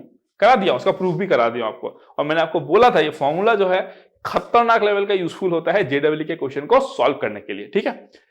अब अगर मैं next बात करूं यहाँ पे, देखो अब अगर मैं नेक्स्ट बात करूं यहाँ पे तो मैं क्या लिख सकता हूं, देखो इंप्लाइज दैट, है ना, इंप्लाइज दैट, मैं थोड़ा सा इसको इधर ले आता हूँ, लेफ्ट हैंड साइड में ले आता हूँ, है ना। चलो अब मैं इसको क्या लिख सकता हूँ, देखो यहाँ पे आई कैन राइट, है ना, आई कैन राइट, देखो यहाँ पे Z2 minus Z3, Z2 minus Z3 it should be equals to 2i e to the power I alpha, 2i e to the power I alpha by 2, और क्या हो जाएगा आपका साइन अल्फा बाय 2, और यहाँ पे आपका क्या हो जाएगा Z1 माइनस Z2, ठीक है। आप बोलोगे सर आपने Z3 माइनस Z2 को सर Z2 माइनस Z3 क्यों किया, क्योंकि मुझे यहाँ पे दिख रहा था Z2 माइनस Z3 इसलिए कर दिया, नीचे में Z2 माइनस Z1 है तो वो भी कितना हो जाएगा Z1 माइनस Z2, और वो भी मेरे को राइट हैंड साइड में दिख रहा है, वैसे उससे कुछ फर्क नहीं पड़ने वाला, बट लेट्स सी, ठीक है। अब मैं क्या करूंगा, squaring both side, squaring both sides, है ना। अगर मैं स्क्वायरिंग बोथ साइड करूंगा, क्यों, देखो क्योंकि मेरे को यहाँ पे साइन स्क्वायर अल्फा बाय 2 भी दिख रहा है, मेरे पास वो साइन अल्फा बाय 2 ही है, स्क्वायर कर देता हूं तो यहाँ पे स्क्वायर भी आ जाएगा और इधर भी स्क्वायर आ जाएगा, तो मेरा क्या हो जाएगा, देखो यहाँ पे Z2 minus Z3 whole square that is equals to, ये 4i स्क्वायर मतलब माइनस 4i, ठीक है, e to the power alpha by 2 का स्क्वायर करोगे तो e to the power I alpha हो जाएगा, और ये कितना हो जाएगा आपका साइन स्क्वायर अल्फा बाय 2, और ये कितना हो जाएगा Z1 minus Z2 whole square. कर लिया यहां तक, कॉपी कर लिया आप, मैं आगे बढ़ता हूं, अभी नेक्स्ट मैं इसको मिटा देता हूं because I need some space, तो मैं इसको मिटा देता हूं, ठीक है, इसको मैं मिटा देता हूं। आई होप सो आप लिख लियोगे, लिख लो आप, इसको नोट कर लो, ठीक है। अब अगर मैं इसको हटा देता हूं तो मैं फिर मैं देखो यहाँ पे क्या लिखूंगा, what I will write, see अब मैं लिखूंगा इसको Z2 minus Z3 whole square, Z2 minus Z3 whole square that is equals to, अब कुछ बच्चों को यहाँ पे देखो माइनस 4i दिख गया और तुरंत मार ही देंगे यहाँ पे, सर ये तो माइनस 4i होगा, है ना, तो देखते हैं हम लोग क्या लिखना, माइनस 4i नहीं होगा ना, अपना स्क्वायर किया ना, स्क्वायर किया तो आई कैसे आएगा, यहाँ पे आई नहीं आएगा ना, माइनस 4 होगा। अब कुछ बच्चे यही देख के बोल देंगे सर माइनस 4 है, सर लगा देते हैं आंसर, लेकिन भाई चेक कर लो आगे क्या आता है ना, आप आगे क्या आता है चेक कर लो, ठीक है। अगर मैं आपको बोलूं यहाँ पे देखो e to the power I alpha है, इधर भी e to the power I alpha तो है नहीं यहाँ पे, okay let's see how we can fix this, ठीक है। अगर मैं बोलूं कि Z1 minus Z2 whole square है, आपको क्या चाहिए, राइट हैंड साइड में एक ही Z1 माइनस Z2 चाहिए, तो मैं एक को लगता हूं और दूसरा को मैं क्या लिख देता हूं पता है, दूसरा Z1 माइनस Z2 को मैं क्या लिख देता हूं, देखते रहो यहाँ पे, Z2 minus Z3 whole square लिखता हूं, इसको -4 लिखता हूं, e to the power I alpha लिखता हूं, साइन स्क्वायर अल्फा बाय 2 लिखता हूं, इनटू एक Z1 माइनस Z2 रहने देता हूं, ठीक है, एक Z1 माइनस Z2 रहने देता हूं और इसको मैं थोड़ा सा उधर लेके जाता हूं अभी, ठीक है, because I need some space, तो मैं थोड़ा सा इधर लेके जाता हूं इसको, ठीक है, डन, क्लियर हो गया। फिर मैं क्या बोलूंगा, देखो Z1 माइनस Z2 लिखा एक, और एक Z1 माइनस Z2 तो बचा हुआ है ना, उसको मैं क्या लिखूंगा देखो, ठीक है, उसको मैं क्या लिख सकता हूं, देखो उसको मैं लिखूंगा आपका, है ना, इसको मैं लाइन दे देता हूं, इसको मैं क्या लिखूंगा, देखो Z1 माइनस Z2 मेरा क्या हो जाएगा, देखो Z1 माइनस Z2 मेरा हो जाएगा Z1 माइनस Z3, है ना, Z1 माइनस Z2 क्या हो जाएगा मेरा आपका, अगर मैं इधर लेके जाऊं तो यहां पे देखते रहो ध्यान से, अगर मैं आपको बोलूं कि Z3 माइनस Z1, या फिर इसको ऐसे लिख दो Z3 माइनस Z1, है ना, इज इक्वल्स टू क्या बोलूंगा मैं, e to the power I alpha Z2 minus Z1, है ना। तो अगर मैं आपको बोलूं कि Z1 माइनस Z2 कितना हो जाएगा, है ना, Z1 माइनस Z2, तो आप क्या बोलोगे भाई, Z1 माइनस Z2 जो है वो मेरा कितना हो जाएगा, देखो is equals to Z3 minus Z1 by, है ना, minus e to the power I alpha, minus e to the power I alpha, ठीक है। तो मैं इसको क्या लिख सकता हूं, देखो Z ऑफ 3 माइनस Z1 ना, Z of 3 minus Z of 1 divided by minus e to the power I alpha, clear हो गया। अब देखो यहाँ पे e to the power I alpha ये रहा, e to the power alpha ये रहा, कैंसिल हो गया, और एक जो है माइनस और यहाँ पे माइनस वो प्लस हो जाएगा, तो आप क्या लिखोगे 4 साइन स्क्वायर अल्फा बाय 2, ये हो गया आपका Z1 माइनस Z2, और ये हो गया आपका Z3 माइनस Z1। आप कंपेयर करो Z3 minus Z1, Z3 minus Z1, Z1 minus Z2, Z1 minus Z2, sine square alpha by 2, sine square alpha by 2, तो दिस इज योर आंसर 4 कहां है, दिस वन, क्लियर हो गया।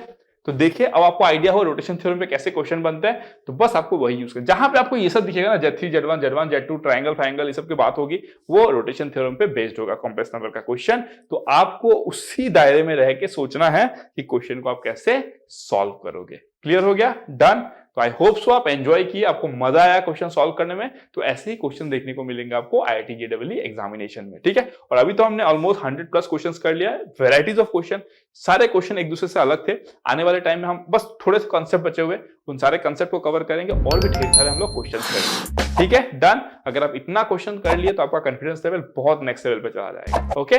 चलो फिर, thank you so much, love you all, see you guys in the next lecture with some more concept, thank you.